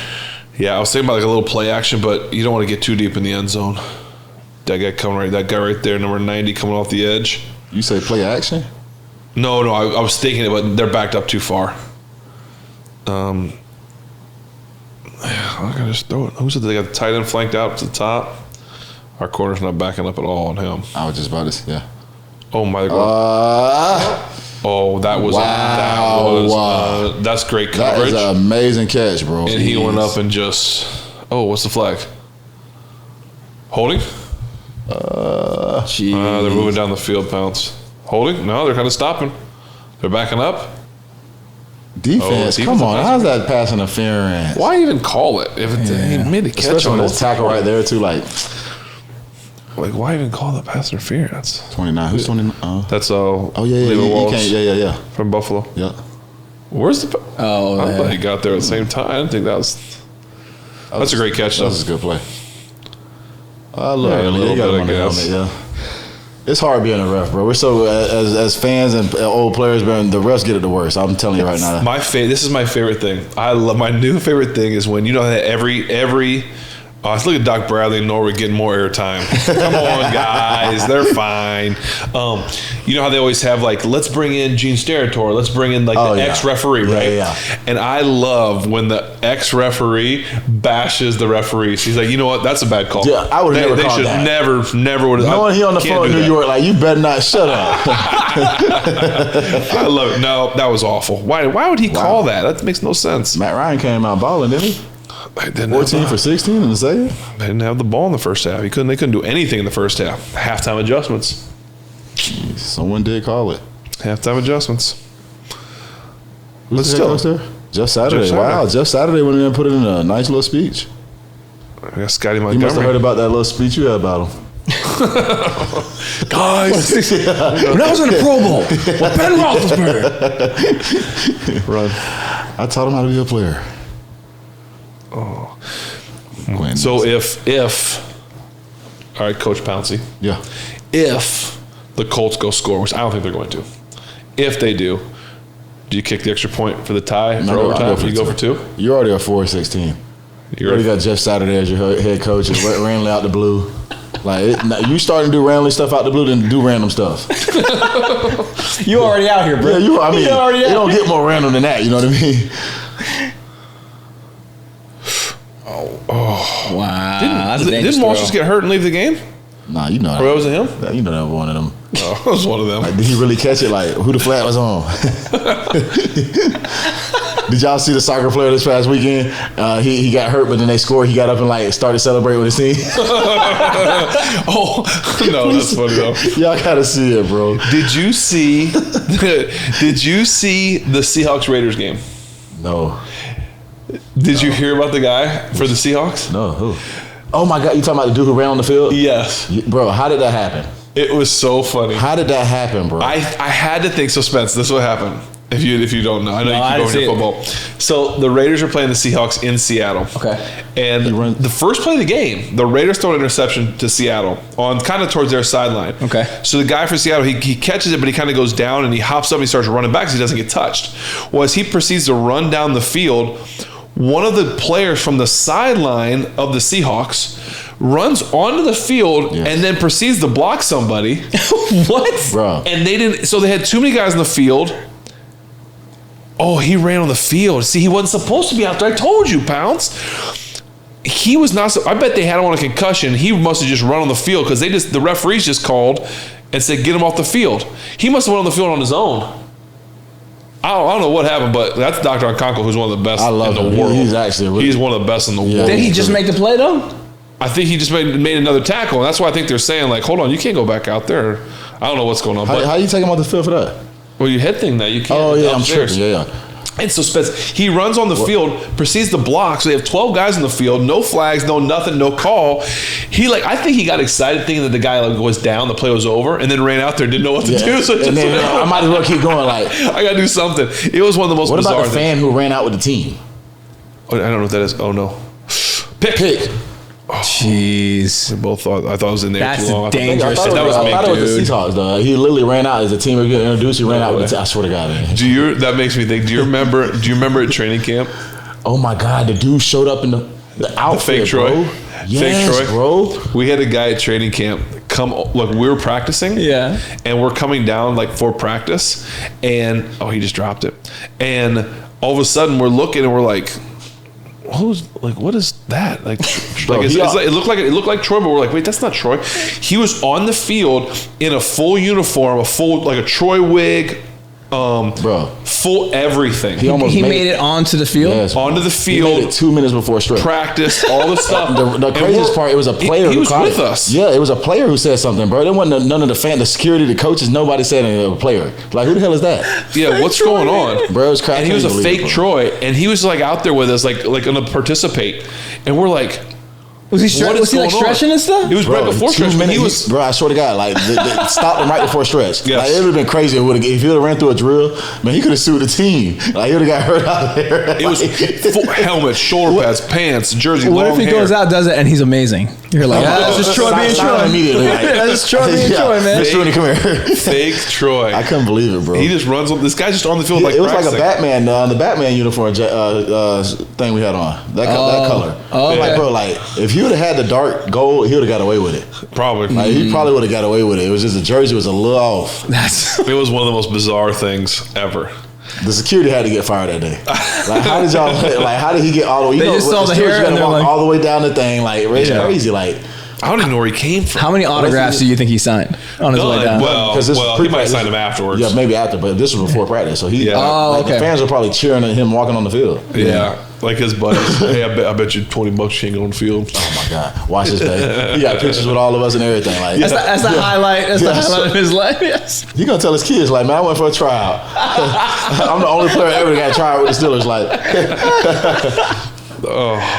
Well, we got a big play coming up here, Pounce. Yeah, this is 4th down. I think Minka just made a great tackle, by the way. 4th and looks like 2 or 3. We're at a commercial break right now, but 4th and 2 or 3, 2-minute warning. Colts do have all 3 timeouts, so they don't necessarily. I mean, if they don't get it, it's not the end of the world potentially. Potentially, but it's demoralizing if they do though. Oh, it's going to be a big play. I don't know, Pounce. I need TJ Watt or Cam to make a play. TJ hasn't done much. Hasn't done anything. None this game. Him or Cam. First half, they didn't have the ball. There was nothing to do, but I don't know what their stat was. We just had a lot of sacks. I don't think we had a sack yet, have we? I felt like we had the first half. The whole game. I don't think we had a sack. The first half, we were all over them, though, weren't we? I don't think we had a sack then. Now, I think they were 0 for 5 on 0 for 3 on third downs, but. All right, here it is. Well, we're coming back. I actually like this dude right here. This might be the only guy I listen to on ESPN. Scott Van Pelt? Yeah. SVP. He's very good. All right, here we go. What are the odds that we get Jamin's 27. Not good now. They would have had the score already. Yeah. I don't think it's not going to happen now. But he did a good job of getting it close. It might go to overtime. I mean, he could be 3 points off and it go to overtime. Like, that'd be pretty impressive either way. Yeah. 4th and 3. All right. Are they bringing the house? Or are they backing out? Coach Sonic going to show double barrel? Fake blitz. Fake double barrel? Yeah. Cam's getting wide. When they do double barrel, they ain't blitzing. You can already tell they've been backing up. Yeah, look at he is. Now they're doing 5 down. They might blitz now. Oh, they brought the corner. Oh, my God, good play. I felt like he threw that ball so slow and soft. It felt like it was molasses, man. Like, that felt like the ball's in the air forever. Like, how did they... Sometimes I honestly hate that, though, bro. You know that... Why aren't you standing at the sticks? Yes. Like, as soon as that dude, the receiver start turning around, I'm already running at him. They still have a long way to go, though. Is that the ball's at the 34 and a half? It's a long way to go. It's not like it's a 20-yard line. Sack. Got him.